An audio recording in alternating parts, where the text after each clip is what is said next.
Close to nature is close to your world. Myron Homes, Cherubic Farms at Chevilla, 7799 949104.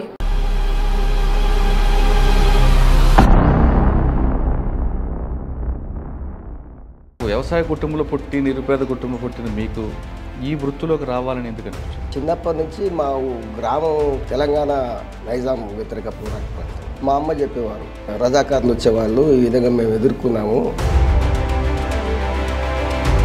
Sir, మీరు మొట్టమొదటిగా వాదించిన ఒక naxalite case ఆ రోజుల్లో Tada act వచ్చిన తర్వాత రంగారెడ్డి కోర్టులో చాలామందిని టాడా కేసులో పెట్టారు. అందులో ఏం రాశాడంటే ఫిలాసఫీ, మావోయిస్ట్ ఫిలాసఫీ నేను నమ్మి ఆకర్షితుడే ఇందులోకి పోయినా అని చెప్పడానికి ఆయన ఉద్దేశం అయితే ఆ ఫిలాసఫీ రాయడానికి రాలేదు అతనికి.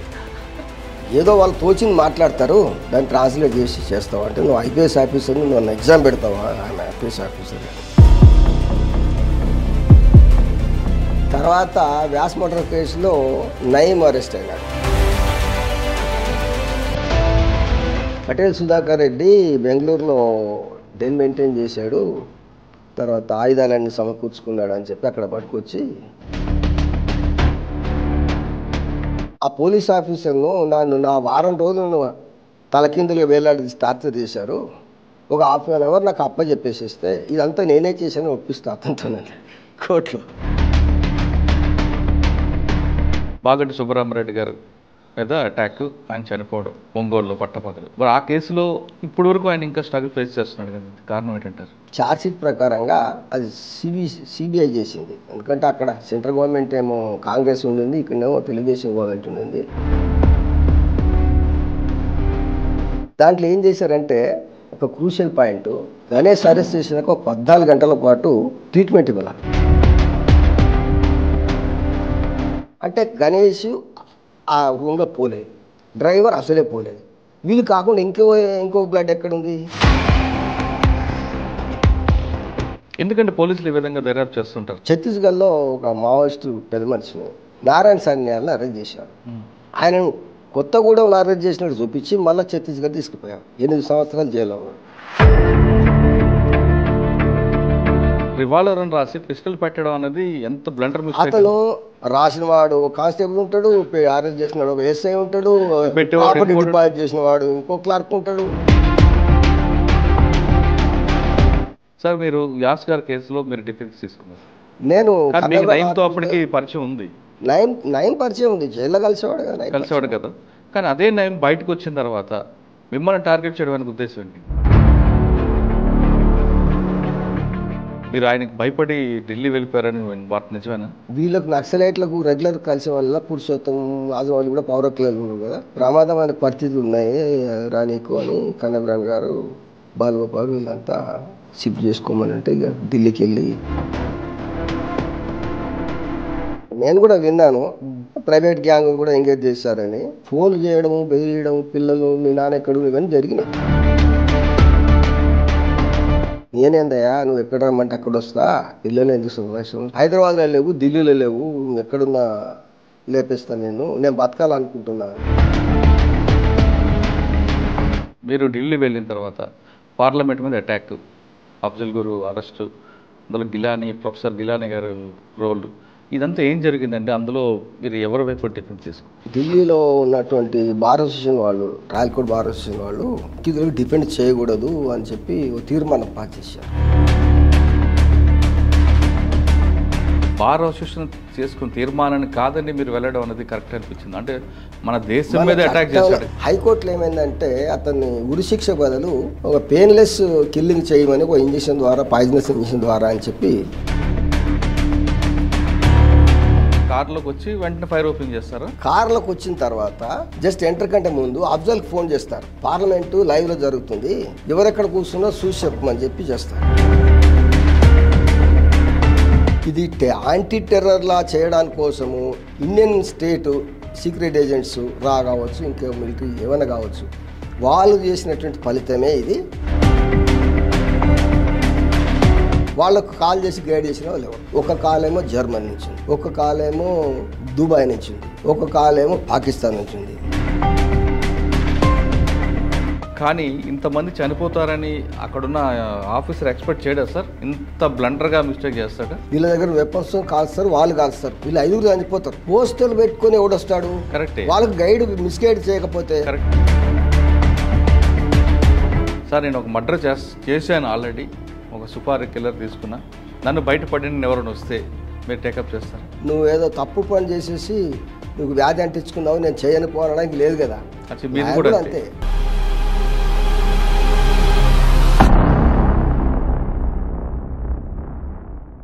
Welcome to lawyer Saab.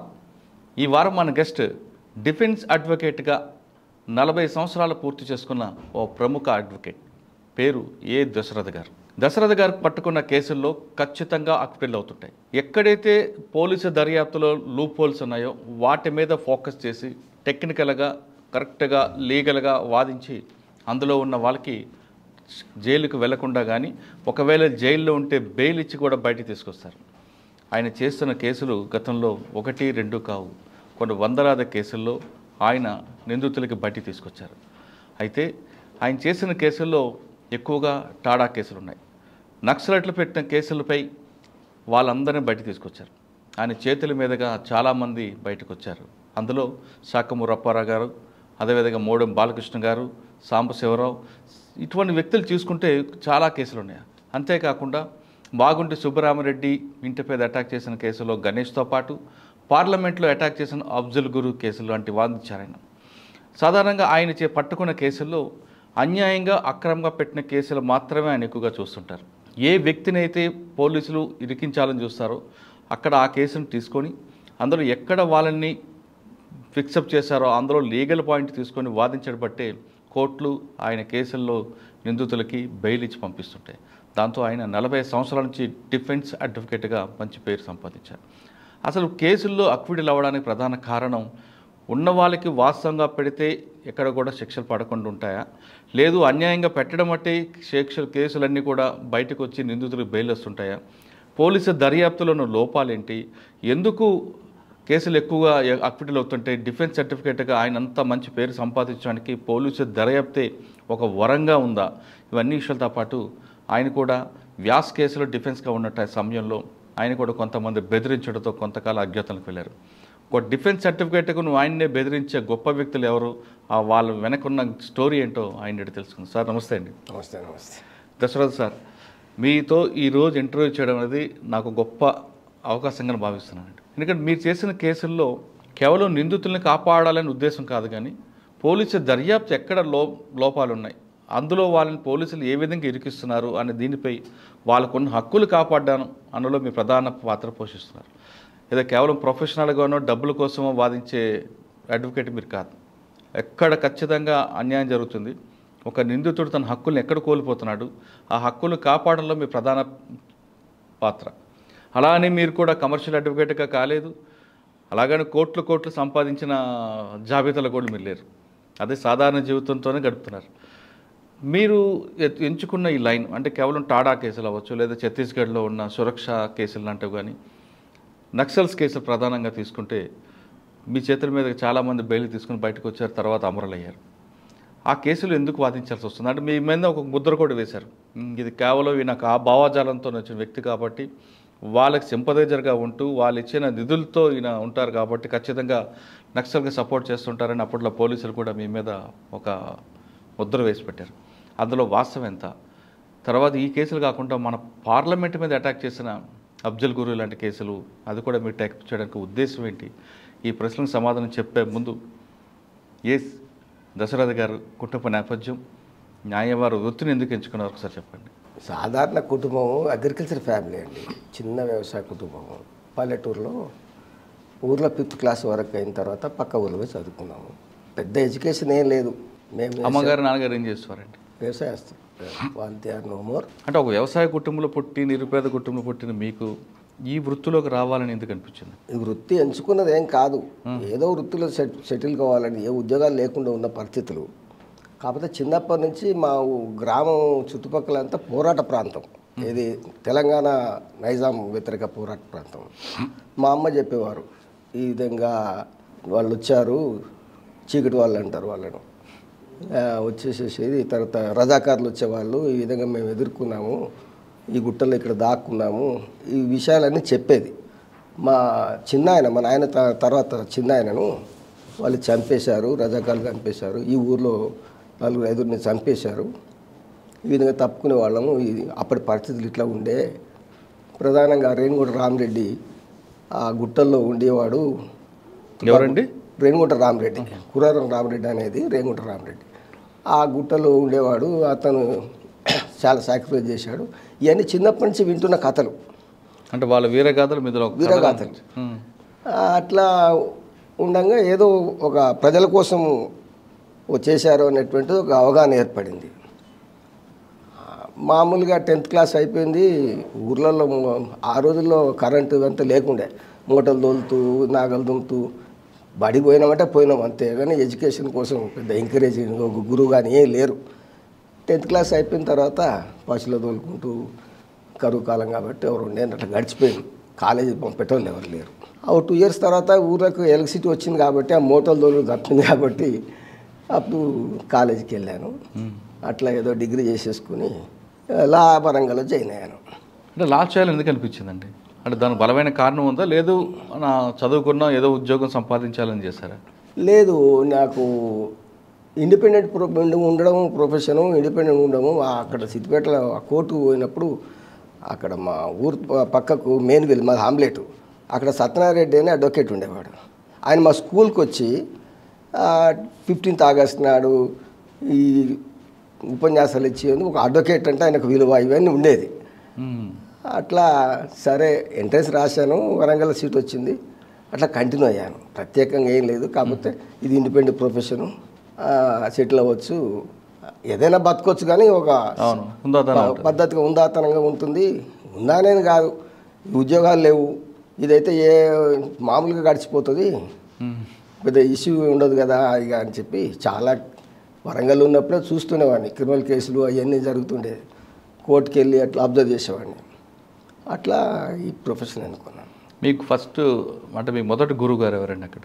First నేను హైదరాబాద్కి వచ్చిన తర్వాత ఒక 3 months లేడు పెద్ద మనిషి, తుమ్మల సుబ్రహ్మణ్యం ఉండేవాడు. ఒక 3 months ఆయన దగ్గర హైకోర్టు ఆ కోర్టు అని చూసా తిరిగేది. ఆ తర్వాత ఏంటంటే పంజాగుట్టలో జనార్దన్ రెడ్డి అని ఉంటాడు, ఇల్లు గడవాల. అప్పటికే నాకు భార్య పిల్లలు ఉన్నారు, లోయర్ కోర్టులో చేసుకోవాలని ఆయన దగ్గర జాయిన్ అయ్యా, పంజాగుట్టల ఆఫీసు. 85లో ఒక సందర్భంగా ఖనాబ్రాన్ గారు మేమంతా కలిసినప్పుడు బాలగోపాల్ గారు దశరథ్ని తీసుకో అని చెప్పారు. కాకపోతే నాకే హైకోర్టులో ఉంటే మ్యాటర్స్ వచ్చేది ఎప్పుడు, నేను ఇల్లు గడిచేది ఎప్పుడు, కింద కంటే ఏ బిల్ అప్లికేషన్స్ వారంటరీ కాల్స్ ఏదో నడుస్తుందని చెప్పి నేను జాయిన్ కాలే. పంజాగుట్టలో ఒక 7 years ఆయన దగ్గరనే కంటిన్యూ ఉన్నాను. అప్పటికి నా ఇండిపెండెంట్ కేసులు చేసుకునేవాడిని, ఆఫీస్ కేసు చూసేవాడిని, రంగారెడ్డి కోర్టు మెయిన్ కాన్సల్ట్ చేసేవాడిని. ఓకే. అట్లా 89-90 వరకు కంటిన్యూ అయ్యా. మా సారే మీ ఇండిపెండెంట్ పెట్టుకోని చెప్పిన తర్వాత ఆయన దగ్గర ఉన్నప్పటికీ సెషన్స్ కేసులు చేస్తున్నా. ఓకే. ఇటువైపు ఇప్పుడు అప్పటి నుంచి ఫస్ట్ కేసు ఏమైందంటే మేడ్చల్ కోర్టుకు పంపారు.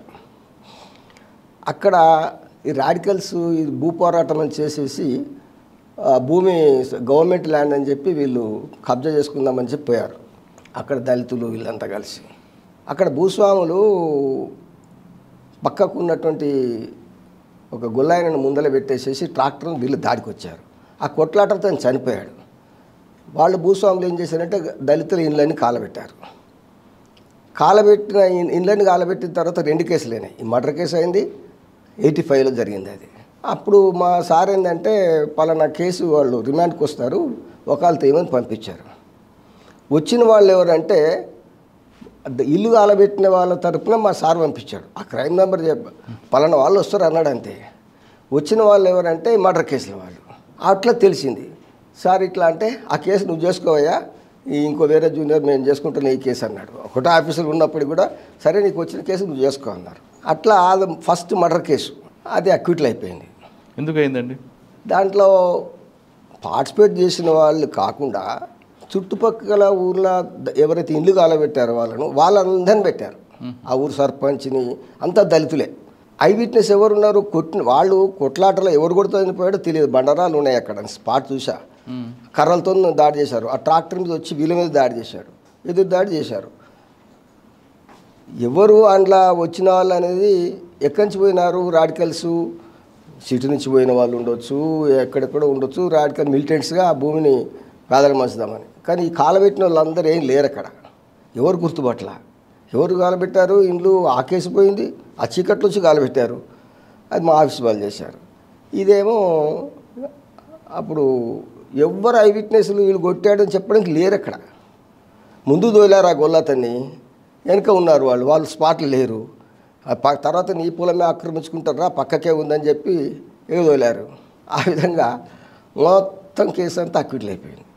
అసలు ఆ కేసులో ఐ విట్నెస్లే లేరు. అయ్యో, ఇంకప్పటి నుండి మీకు వాళ్ళతో బంధం ఎక్కువైందా? అట్లా కాకుండా నాకు సుబ్రహ్మణ్యం గారి దగ్గర ఉన్నప్పుడు నర్సాపూర్ కోర్టుకు పంపించారు. ఒకటి ఫిషరీస్ ఇష్యూ, అది ఇంజక్షన్ సూట్. అంటే ఎన్రోల్మెంట్ అయినా తెల్లవారే ఆ కోర్టు ఎక్కడ ఉందో తెలియదు. కోర్టులో ఏం వరంగల్ కోర్టులో చూసేవాడిని కోర్టు ఎట్లా ఉంటుందని, ఎట్లా చేస్తుంటారని. అడిగి పోయిన తర్వాత అక్కడ రైతులను అందరిని తీసుకొచ్చి బ్యాండ్ ఓవర్ చేసేసి ఎంఆర్ఓ దగ్గర పెడుతున్నారు. వాళ్ళు నాకు తగిలారు. ఏంటంటే నర్సాపూర్ ఏరియాలో ఆ నక్సలైట్స్ ఆర్గనైజ్ చేస్తున్నారు భూస్వాముల వ్యతిరేకంగా. ఈ రైతులు వాళ్ళకి సపోర్ట్ చేస్తున్నారు, బాండ్ ఓవర్ చేయడానికి పెట్టారు. అప్పుడు ఆ కేసు కోసం తిరిగేవాడిని. వాడు వచ్చేసేసినాక మొక్కజొన్నలు కంకులు తీసుకొస్తాం సార్, మా దగ్గర డబ్బులు పంట పండినాక వాడు ఇవి తీసుకొస్తా అవి ఏమొద్దురే నాయన అని చెప్పి అంటే వాళ్ళు పాపం ఒక 150 రూపాయలు ఇచ్చారు నాకు. అప్పట్లో 150 రూపాయలు ఇచ్చారు. అది నాకు కప్పుకోవడానికి దుప్పట్లు కొనుక్కున్నా. అంత పవర్ట్లో ఉన్నా నేను అప్పటికి. కప్పుకోవడానికి దుప్పట్లు లేవు, ఫ్యాను పక్కకు పెట్టి ఇంకా ఒక కొడుకు. అట్లా స్టార్ట్ అయింది. ఆ 150 రూపాయలతో షాప్లోకి వెళ్ళి 2 దుప్పట్లు కొనుక్కొని పిల్లలకు, తల్లికి ఒకటి, నాకు ఒకటి, లుంగి కప్పుకొని ముడుచుకొని పడుకునేవాడిని హైదరాబాద్లో కాపురం పెట్టినప్పుడు. ఆ తర్వాత ఇంక చిన్నగా కేసులు వస్తూ ఇంత సెటిల్ అయ్యా. సెటిల్ అయ్యానంటే ఏంటంటే నార్మల్గా ఈ మధ్యలో మా పిల్లలు సెటిల్ అయినాక ఫ్లాట్ కొనుక్కున్నారు, ఇప్పుడు అందులో ఉంటున్నాను. అంటే మీకు ఆ భావజాలం వైపు ప్రభావం ఉందా? లేదు మీరు చెప్తున్నట్టుగా మేడ్చల్ కోర్టు, నర్సాపూర్ కోర్టు యొక్క ప్రభావంతో ఎక్కువగా టాడా కేసుల మీద మీరు ఎక్కువ ఫోకస్ చేయాల్సి వచ్చింది? వరంగల్లో చదువుతున్నప్పుడు స్టూడెంట్స్ను పోలీసులు టార్చర్ చేయడము, తర్వాత ఈ కేసుల్లో పెట్టడము, ఇవన్నీ చూస్తుండేవాడిని. వాళ్ళు ఎందుకు చేస్తున్నారో నాకు తెలియదు. కాకపోతే ఏంటంటే ఒక హ్యూమన్ రైట్ ఇష్యూ నాకు మధ్యలో పడింది. బాలగోపాల్ గారు అప్పుడే పరిచయం అయినారు, కనగరాన్ గారు ఇక్కడికి హైదరాబాద్కి వచ్చినాక కలవడము, ఇంకా ఒక హ్యూమన్ రైట్స్ అప్రోచ్ అనేది ఏర్పడింది. ఓకే సార్, మీరు మొట్టమొదటిగా వాదించిన ఒక నక్సలైట్ కేసు చెప్పండి. మీరు చాలామంది మీరు బెయిల్ మీద తీసుకొచ్చారు.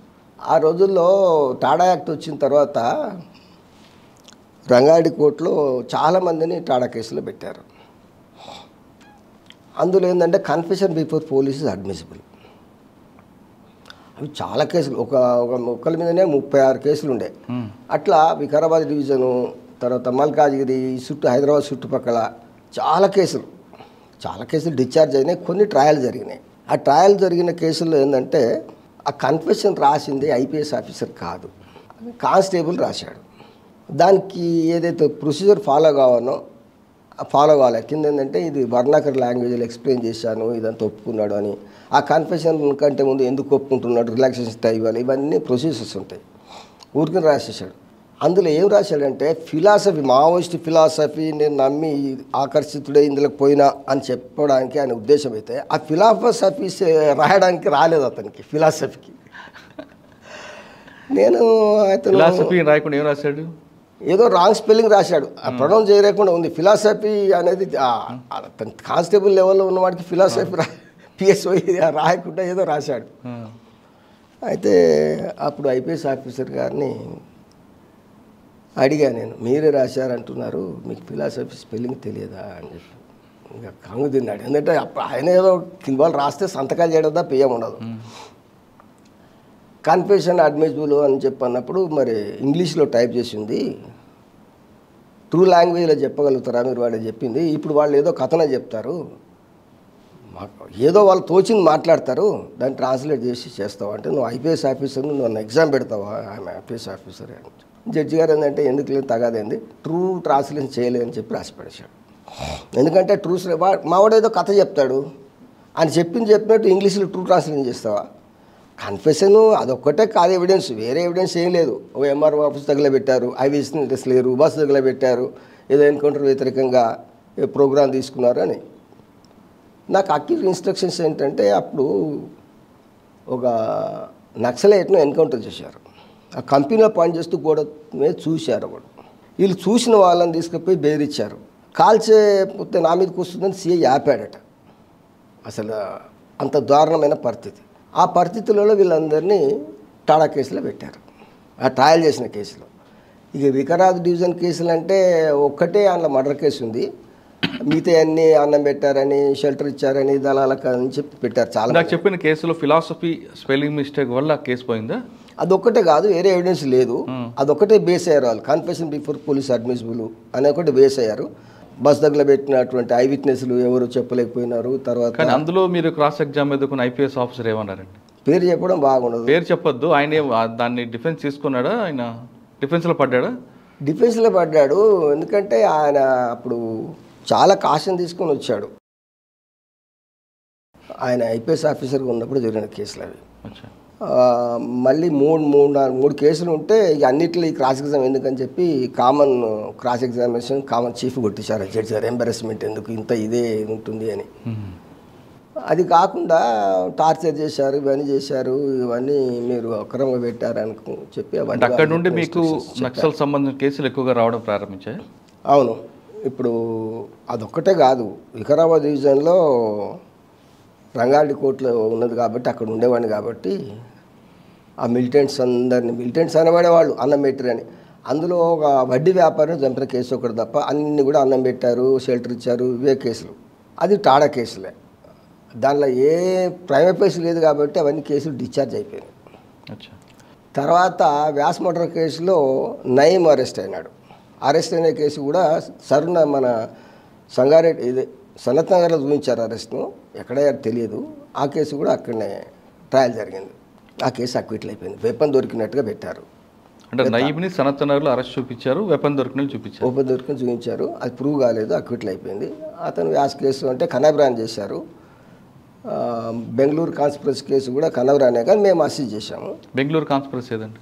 పటేల్ సుధాకర్ రెడ్డి బెంగళూరులో డెన్ మెయింటైన్ చేశాడు, తర్వాత ఆయుధాలన్నీ సమకూర్చుకున్నాడు అని చెప్పి అక్కడ పట్టుకొచ్చి ఒక కాన్స్పిరసీ కేసు, ఈ మావోయిస్టులు అందరూ కలిసి మొత్తం తెలంగాణలో ఆంధ్రలో చేస్తున్నారు, ఒక బ్యాచ్ ఆఫ్ కేసు పెట్టి ఒక కాన్స్పిరసీ కేసు పెట్టారు.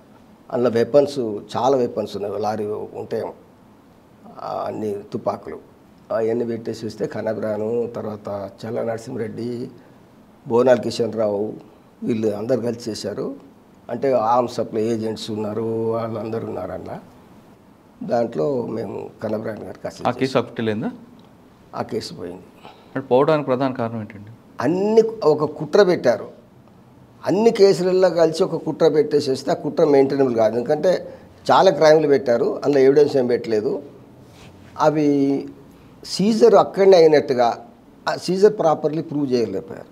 ఆ వెపన్స్ మేకప్ ఉంటుంది, నంబర్లు ఉంటాయి, సీల్స్ ఉండాలి, మ్యాన్పులేట్ కాకుండా ఉండాలి, ఇవన్నీ ఉంటాయి. సుధాకర్ రెడ్డి ఏమన్నారంటే, కన్ఫెస్ చేసినారంటే ఆ పోలీస్ ఆఫీసర్ను నా వారం రోజులను తలకిందులుగా వేలాడి టార్చర్ చేశారు, ఒక ½ an hour నాకు అప్పచెప్పేసేస్తే ఇదంతా నేనే చేశాను ఒప్పిస్తా అతనితో కోర్టులో.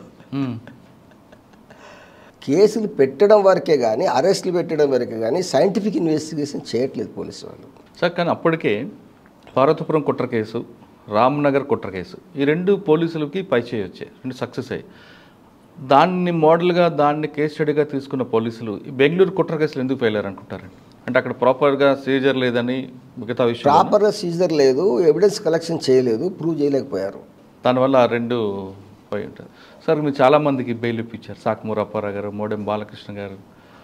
అది కన్నబ్రాన్ ఆఫీసే, నేను సొంతంగా ఏం చేయలేదు, అది కన్నబ్రాన్ ఆఫీస్ నుంచి. సరే వీళ్ళందరితో మీరు మాట్లాడి ఉంటారు కదా కోర్టులోనో లేదా జైల్లో? అవును. అప్పుడు మీరు చూసిన లీడర్లు ఎవరెవరు మీ దగ్గరికి మాట్లాడారు? జైలు పోరాటం అని చేశారు, ఖైదీల హక్కులని జేఎస్ఈడిఆర్ అని పెట్టారు. ముషీరాబాద్ జైలు, ముషీరాబాద్ సెంచల్గూడ నుంచి ఖైదీల హక్కుల పోరాటం అని పెట్టారు. Joint action committee for democratic rights అని పెట్టారు. అప్పుడు ఆంధ్ర తెలంగాణ మొత్తంలో టెంట్లు వేసేసి ధర్నాలు చేస్తూ ఖైదీలకు హక్కులు ఎందుకు ఉండకూడదు, వాళ్ళు ఇన్హ్యూమన్ ట్రీట్మెంట్ ఉండకూడదు అని చెప్పి డిమాండ్స్ పెడుతూ చేశారు ఎన్టీ రామారావు గవర్నమెంట్లో. వరంగల్ జైల్లో కూడా జరిగింది కదా, మొత్తం త్రోట్ జైల్స్లో జరిగింది. బయట కూడా టెంట్లు వేసేసుకున్నారు, చాలా పెద్ద స్ట్రగుల్ చేశారు. దాంట్లో మేము పార్టిసిపేట్ చేశాను. అందులో భాగంగా జైలుకు క్లయింట్లు కూడా మా ఆఫీస్లో క్లయింట్లు కూడా కాబట్టి అట్లా నేను అందరినీ కలిశాను. శాకంవరపురం కలిశాను, మోడే బాలకృష్ణ కలిశాను, సుధాకర్ రెడ్డిని కలిశాను. గణేష్ కేసు కూడా మీరే చేయాలని, ఇక్కడికే చేయాలని చెప్పి అక్కడ ఇన్ఫ్లుయెన్స్ పర్సన్ అని చెప్పి అంటే ట్రాన్స్ఫర్ పిటిషన్ వేసి హైదరాబాద్ కోర్టుకు మెట్రోపాలిటన్ సెషన్ చేస్తే ట్రయల్ జరిగింది. ఆ కేసు నేను ప్రత్యేకంగా కన్నబరాన్ గారితో నేనే చేశాను. ఎక్కువ కన్నబరాన్ నేనే చేశాము. బాలగోపాల్ కూడా వారు కూడా మాకు రిటర్న్ ఆర్గ్యుమెంట్స్కు హెల్ప్ చేశారు. ఈ విధంగా జైలు స్ట్రగుల్ అప్పుడు ఎట్లా డెమోక్రటిక్ రైట్స్ సిఎల్సిలో ప్రైమరీగా ఉండేది మెంబర్ నేను పౌర హక్కుల సంఘంలో.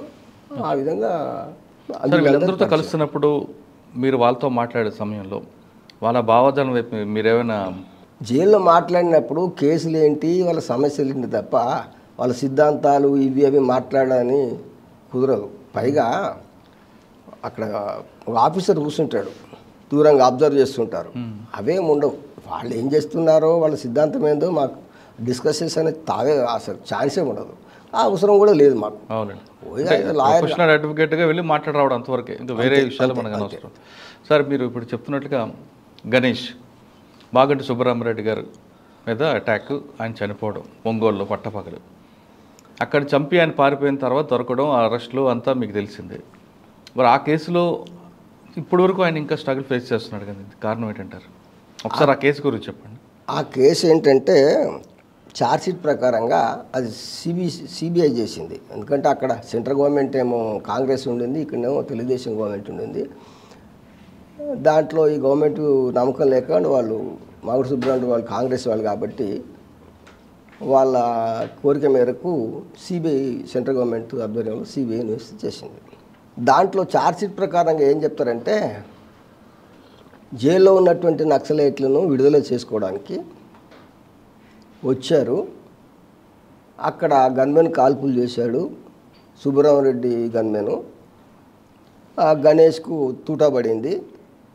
మిగతా వాళ్ళందరూ ఫైర్ చేసేసారు, పారిపోయారు. అట్లా గణేష్ కూడా తీసుకుపోయారు అని డ్రైవర్ అనబడేటువంటి అక్యూజ్ని గణేష్ను పట్టుకున్నారు.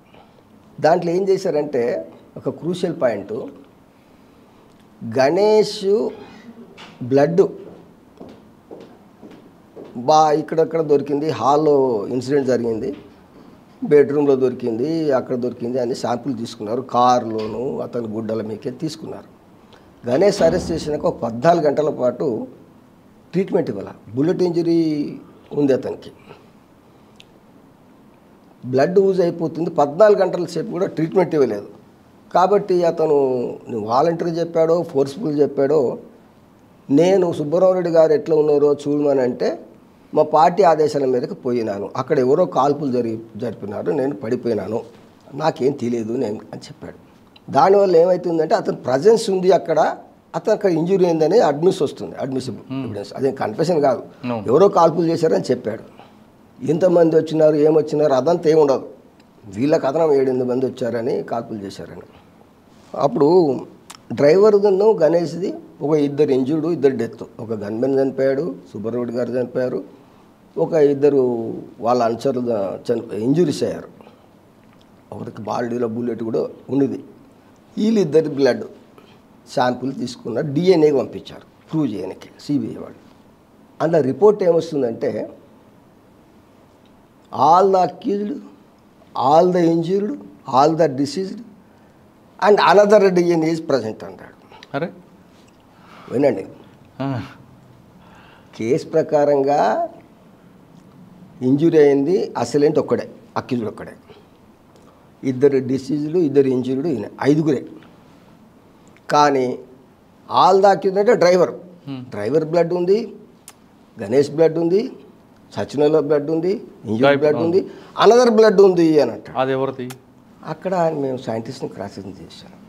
అక్కడ పొరపాటు సైంటిస్ట్ ఏం చేశాడంటే డిసీజ్ యొక్క శాంపిలే కలెక్షన్ చేయాల.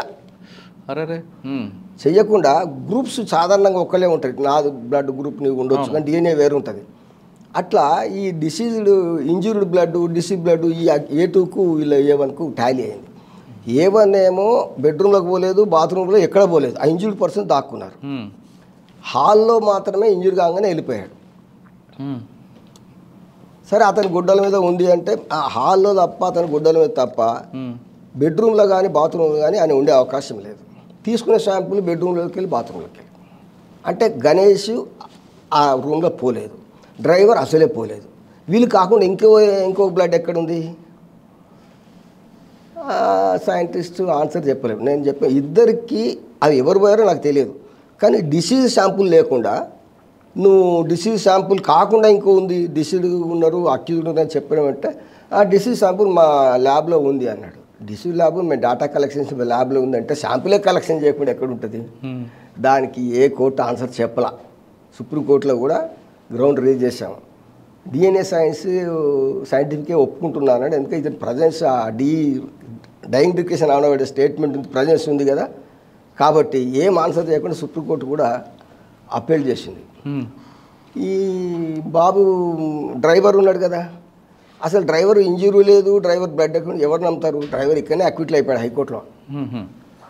అప్పుడు అగేన్స్ట్ అక్విటల్ సుప్రీంకోర్టులో కూడా వేశారు. అతనికి అక్కడ లీగల్ ఎయిడ్ అడ్వకేట్ని పెట్టారు. అతను మొదటి నుంచి హైకోర్టు నుంచే బయటపడ్డాడు. ఇద్దరికి శిక్ష పడింది కింది కోర్టులో. సార్ మరి డిసీజ్డ్ బ్లడ్ గ్రూప్ లేకుండా వీళ్ళిద్దరిని ఎలాగ మీరు ఫిక్సప్ చేశారు వాళ్ళు? సిబిఐ బ్లడ్ గ్రూపులు ఒక్కలే ఉంటాయి. సిరాలజికల్ రిపోర్ట్ చదివా. దాని ప్రకారంగా బ్లడ్ గ్రూపులు ఈ బ్లడ్ గ్రూపులు ఉన్నందుకు కన్ఫ్యూజ్ అయిపోయాడు. అసలు డిసీజ్ బ్లడ్డే తీసుకోలేదనే విషయమే మర్చిపోయి గ్రూపులు కలిసిపోయాయి కాబట్టి ఎల్ఎల్సి టాలీ అయిపోయినాయి అని చెప్పి ఇంకోటి టాలీ అయితే లేదు. ఒకటి బ్లడ్ గ్రూప్ ఒక ఇంజురీ కలుస్తుంది, ఇంకోటి కలుస్తలేదు. కాబట్టి 6 చూపిస్తున్నాడు అక్కడ. ఉన్నది 5. ఉన్నది 5. 5 డ్రైవర్ లేడల్లా. 6 కాకుండా ఇంకో ఎక్కువ చూపిస్తున్నాడు, ఇంకొక 7 చూపిస్తున్నాడు. ఇప్పుడు ఆ కేసులో మరి గణేష్కి శిక్ష పడ్డానికి ప్రధాన కారణం ఏంటి? శిక్ష పడ్డానికి ప్రధాన కారణం ఏంటంటే అతని అడ్మిషన్. అక్కడ అతని ప్లీ ఏంటంటే నేను పిఏ దగ్గరికి పోయాను, నా ఒక బుక్ కూడా మర్చిపోయాను అక్కడ. ఆ బుక్ సీజ్ చేశారు. అక్కడ కాల్పులు జరిగినాయి. నేను పోయింది అక్కడ వింజమూరులో పీజీ సెంటర్ ఓపెన్ చేయడానికి అడగనికి పోయాను అని ఒక ఫ్రీ థింక్ స్టూడెంట్స్ మేము దానికి సంబంధం లేదు అని అతని ప్లీ. అతని ప్రజెన్స్ ఉంది కాబట్టి, అతని ఇంజురీస్ ఉంది కాబట్టి, అతను దగ్గర దొరికింది అనబడేటువంటి వెపన్ కూడా దీనిలో పార్టిసిపేట్ చేసినటువంటి బుల్లెట్ టాలీ అవుతుంది కాబట్టి అని వేశారు. ఇతని దగ్గర వెపన్ దొరికిందా అంటే ఇతను ఇంజూరీ అయ్యాడు, వాళ్ళు ఎక్కడో తీసుకుపోయారు, వదిలేసేసారు. ఈయన ప్లీ ఏంటంటే ఇంజురీస్ అయిన తర్వాత ఏ కార్లో కూర్చున్నావు ఎటు పోయినా నాకు తెలియదు. ఆ కాశీ గార్డెన్లో వదిలేసేస్తే కాశీ గార్డెన్లో చుట్టూ పోలీసులు మూగారు. మరి వాళ్ళు పెట్టిపోయారా వెపను, ఇంకెవరు పెట్టిపోయారో ఆ వెపన్ నాకు అంట కట్టారు. అంతే ఈయన ప్లీ. అంటే అక్కడ ఫింగర్ ప్రింట్స్ తీసుకోలేదా వెపన్ మీద? ఫింగర్ ప్రింట్స్ అసలే లేదు. వెపన్ ఎవరు యూజ్ చేశారు ఫింగర్ ప్రింట్స్ తీసుకోవాలా. లేని వాడిని బ్లడ్ చూపిస్తున్నారు, డిఎన్ఏ దాకా వెళ్ళారు. ఆ సిబిఐ పీపీఐ ఇక అసలు నెత్తి పట్టుకొని ఏం చేస్తాం. అంటే ఇక్కడ సాధారణంగా అటువంటి ఇష్యూల్లో వెపన్ సీజ్ చేసినప్పుడు ఇక్కడ కూడా వాళ్ళు gun residue powder test out చేస్తారు, వెపన్ మీద ఫింగర్ ప్రింట్స్ తీసుకుంటారు. ఇవి ఏవి చేయలేదా? అవి ఏం చేయలేదు. వాళ్ళు కోర్టులో ఏంటంటే ఆ వెపన్లకి వెళ్ళిన బుల్లెట్ ఒక ఇంజూర్డ్ బాడీలో ఉంది, అది ఈయన చేశాడని గ్యారెంటీ ఏంటి? ఈయన దగ్గర దొరికిందంటారు. ఈయన దొరికిందని ఫింగర్ ప్రింట్ లేదు కదా. ఇండిపెండెంట్ విట్నెస్ ముందర దొరికింది. ఈయనేమో ఇంజురీతో రోరింగ్ లో ఉన్నాడు, చుట్టూ మూగారు. ఎవరైనా మిస్ఫైర్లో వెళ్ళి ఉండొచ్చు కదా. వాళ్ళు ప్రాసిక్యూషన్ రిలే అయిందంతా కేవలం ఆ బుల్లెట్ టాలీ అయింది. ఈయనకి ఇంజురీస్ ఉన్నది. ఈయన మేజిస్ట్రేట్ దగ్గర మా పార్టీ వాళ్ళు చెప్తే నేను ఎట్లున్నానో చూసినా అని చెప్పి చెప్పుకున్నాడు. కాబట్టి అక్కడికి పోయింది ఈ చంపడానికి కోసమే పోయినారు, కిడ్నాప్ చేయడానికి పోసినారు అని చెప్పి. ఓకే సార్, ఎప్పటి వరకు ఆయన బయటకు వచ్చే అవకాశం ఉంటుందండి? 28 సంవత్సరాలు అవుతుంది ఆయనకు శిక్ష పడి. వాళ్ళ కుటుంబం కూడా కేసు గురించి పెద్ద పట్టించుకోవట్లేదు కానీ మాగంటి సుబ్రహ్మణ్యం కుటుంబం కూడా వాళ్ళు సుబ్రహ్మణ్యం గారి భార్య కూడా అతను రిలీజ్ చేస్తే మాకు అభ్యంతరం లేదని గవర్నర్కి లెటర్ కూడా పెట్టింది. ఈ మధ్యలో స్టేట్ గవర్నమెంట్ కూడా మాకు ఆబ్జెక్షన్ లేదండి. సిబిఐ ఇన్వెస్టిగేషన్ చేశారు కాబట్టి మా సెంట్రల్ గవర్నమెంట్కే పవర్ ఉందని చెప్పి ఆపారు. ఆయన ఎప్పుడూ రిలీజ్ కావాల్సింది. ఇప్పుడు మొన్న హైకోర్టులో ఆర్గ్యుమెంట్ జరిగింది, నళిన్ కుమార్ గారు చేశారు. ఏంటంటే అది తప్పు, సిబిఐ ఇన్వెస్ట్ చేసినంత మాత్రాన అది సెంట్రల్ గవర్నమెంట్ అఫెన్స్ కాదు. అది కొన్ని ఉంటాయి, central government defence, arm protection, ఇటువంటివి ఉంటాయి. లా అండ్ ఆర్డర్ ఎవరికైనా ఉంటుంది, స్టేట్ పవర్లో ఉంది కాబట్టి స్టేట్కే రిమిషన్ పవర్ ఉంటుంది. స్టేట్ కూడా వాదించింది. ఇప్పుడు పిరోల్ మీద ఉన్న అతనికి 1 month ఇంటర్వ్యూ బెయిల్ ఇచ్చేసి ఆర్డర్ రిజర్వ్ పెట్టారు. కాబట్టి ఆర్డర్ ఈయన ఫేవర్లో వచ్చే అవకాశం ఉంది. ఓకే సార్, ఇంకా మాగంటి సుబ్రహ్మణ్యం గారి విషయం అయింది. ఇంకా మీరు చాలా కేసుల్లో డిఫెన్స్లు తీసుకొచ్చారు, అక్విటల్ తీసుకొచ్చారు డిఫెన్స్గా ఉంటుంది. పలానా కేసుల్లో ఖచ్చితంగా అక్విటల్ అవుతుంది అనుకున్న టైంలో టాటా కేసుల్లో కన్విక్షన్ వచ్చినవి ఏమైనా ఉన్నాయా? కన్విక్షన్ అయిన కేసు నేను చూడలేదు. మీ చరిత్ర లేదు అది. ఉపా కేసులు కూడా చేశా, ఉపా కేసులు కూడా కన్విక్షన్ రాలేదు. సపోజ్ ఇప్పుడు చిట్టెం నర్సిరెడ్డి మర్డర్ కేసు తీసుకుందాం. దాంట్లో చిట్టెం నర్సిరెడ్డి మర్డర్ కేసులో ఆయన ఎమ్మెల్యే, జైల్లో ఒక అతను నర్సప్ప అని ఉండేవాడు, అరెస్ట్ అయిన నక్సలైట్. ఆయన బెయిల్ మీద రిలీజ్ అయిన తర్వాత ఆయన మళ్ళీ అజ్ఞాతను పోయాడని చెప్పి పోలీసు వాళ్ళు వాళ్ళ తమ్ముని మాయం చేశారు అని ఆయన అభియోగం విన్నాం. ఆయన కూడా నేను కలవలేదు రిలీజ్ అయినాక. కానీ వాళ్ళ తమ్ముని మాయం చేసేస్తే వ్యక్తిగతంగా ఛార్జ్షీట్ ప్రకారంగా ఆయన పగబట్టి వ్యక్తిగతంగా నర్సిరెడ్డి చంపడానికి ప్లాన్ చేశాడు. విచ్చలవిడిగా AK-47 కాల్పులు చేశాడు. అందులో చాలామంది చనిపోయారు, ఇంజరీస్ చాలామంది అయ్యారు. ఆ ఛార్జ్షీట్ పెట్టారు. దాంట్లో ఏం చేశారు, లోకల్గా ఉన్నటువంటి దళితులు, కుల నిర్మూలన చేసేవాళ్ళు, పౌరకుల సంఘం సింపదైజర్స్, వీళ్ళందరినీ తీసుకొచ్చి 8 మందిని అరెస్ట్ చేశారు. దాంట్లో ఒక 2 జైలు నుంచి బయటికి రాగానే మాయం చేశారు. వాళ్ళ తల్లిదండ్రులు పిటిషన్ చేశారు, హ్యూమన్ రైట్స్ కమిషన్ దాకా పోయింది. నేను కూడా పోయా ఢిల్లీకి. వాళ్ళు బతికిండ్రు చచ్చిండ్రు ఏం లేదు. వాళ్ళకు షూరిటీ ఇచ్చిన వాళ్ళకు మాత్రం నోటీసులు ఇష్యూ చేశారు, కోర్టు రావట్లేదని. చివరికి అది అట్లా వాళ్ళ మీద పెండింగ్ ఉంది, వాళ్ళు బతికారా చచ్చింది తెలియదు. వీళ్ళ మీద ఛార్జ్షీట్ వేసి కేసు నడిచే ముందల కోబడ్ గాంధీ ఢిల్లీలో అరెస్ట్ అయ్యాడు. అక్కడ అక్విటల్ అయిపోయిన తర్వాత తీసుకొచ్చి ఈ కేసులో పెట్టారు. ఆయన ఏమంటాడు, అసలు ఈ తెలంగాణలో తెలియదు, మహబూబ్నగర్ ఎక్కడుందో తెలియదు, ఈ నన్ను ఇలా పెట్టారేంటి, జైలు నుంచి ట్రయల్ చేసుకున్నాడు ఇక్కడ. అంటే ఆయన ఇక్కడ రాకుండా లేకుండా కూడా పార్టీ ఆదేశాల మేరకు ఆయన ఆదేశాల మేరకు చేయొచ్చు కదా, ఆయన రావాలి. ఛార్జ్షీట్ ప్రకారంగానే చిట్టెం నర్సిరెడ్డిని వ్యక్తిగతంగా నర్సప్ప పగబట్టి వాళ్ళ తమ్ముని మాయం చేయడంలో ఈ ఎమ్మెల్యే హస్తం ఉంది అని చెప్పి భావించి చంపాడు అని వాళ్ళ ఛార్జ్షీట్లో ఉన్న తర్వాత ఇంకా పార్టీ డిసిషను, దానికి ఒక ప్లాను ఎక్కడిది? మరి ఎందుకు పెట్టారు? ఆయన కన్ఫ్యూజ్ చేశాడని, ఇవన్నీ మా ఆధ్వర్యంలో జరిగినాయని. ఆ కన్ఫెషన్ అడ్మిసిబుల్ కాదు, ఆ కన్ఫెషన్ బేస్కొచ్చి పెట్టారు. కేసు అక్విటల్ అయిపోయింది. కేసు అక్విటల్ కావడానికి కారణం ఏంటంటే నర్సిరెడ్డిని చంపినటువంటి 2 అక్యూజ్ని కలిసి చంపారు విత్ ఇన్ నో టైం. తర్వాత ఇంకో 2 సాయం చేసారో చేయలేదు, వాళ్ళని అక్యూజ్ చూపించారు, జైలు నుంచి బయటకు రాని వాళ్ళు మాయం చేశారు. ఇక మిగతా వాళ్ళు ఉన్నారు 6. ఈయనొకడు. ఆ కేసులో ఏం ఎవిడెన్స్ లేదు. పలానా వీళ్ళు అక్కడ ఉన్నారు స్పాట్లో అని చెప్పిన ఐ విట్నెస్ లేరు. చచ్చింది డిస్ప్యూట్ లేదు అక్కడ. మేము చచ్చిన వాళ్ళని కాదంటలేము, ఇంజర్డ్ వాళ్ళని కాదంటలేము. వీళ్ళు ఎవరైనా ఉన్నారా అంటే వీళ్ళు ఉన్నట్టుగా వాళ్ళ పోలీస్ కథనమే కాదు. అక్కడ వీళ్ళు ఏదో హెల్ప్ చేశారని, సైగలు చేశారని, ఎక్కడో రూమ్లో మాట్లాడుకున్నారని. స్టూడెంట్స్ ఉన్నారనుకో, స్టూడెంట్స్ మాట్లాడుకుంటే అవును వాళ్ళు గుసగుసలు పెట్టుకుని ఏం మాట్లాడుకున్నారో పక్క స్టూడెంట్స్కి ఏం తెలుస్తుంది? ఇవంతా కాన్స్పిరసీ యాంగిల్లో ఇవన్నీ పెట్టారు. కోబడ్ గాంధీ ఏమో ఆయన కన్ఫ్యూజ్ చేశాడని.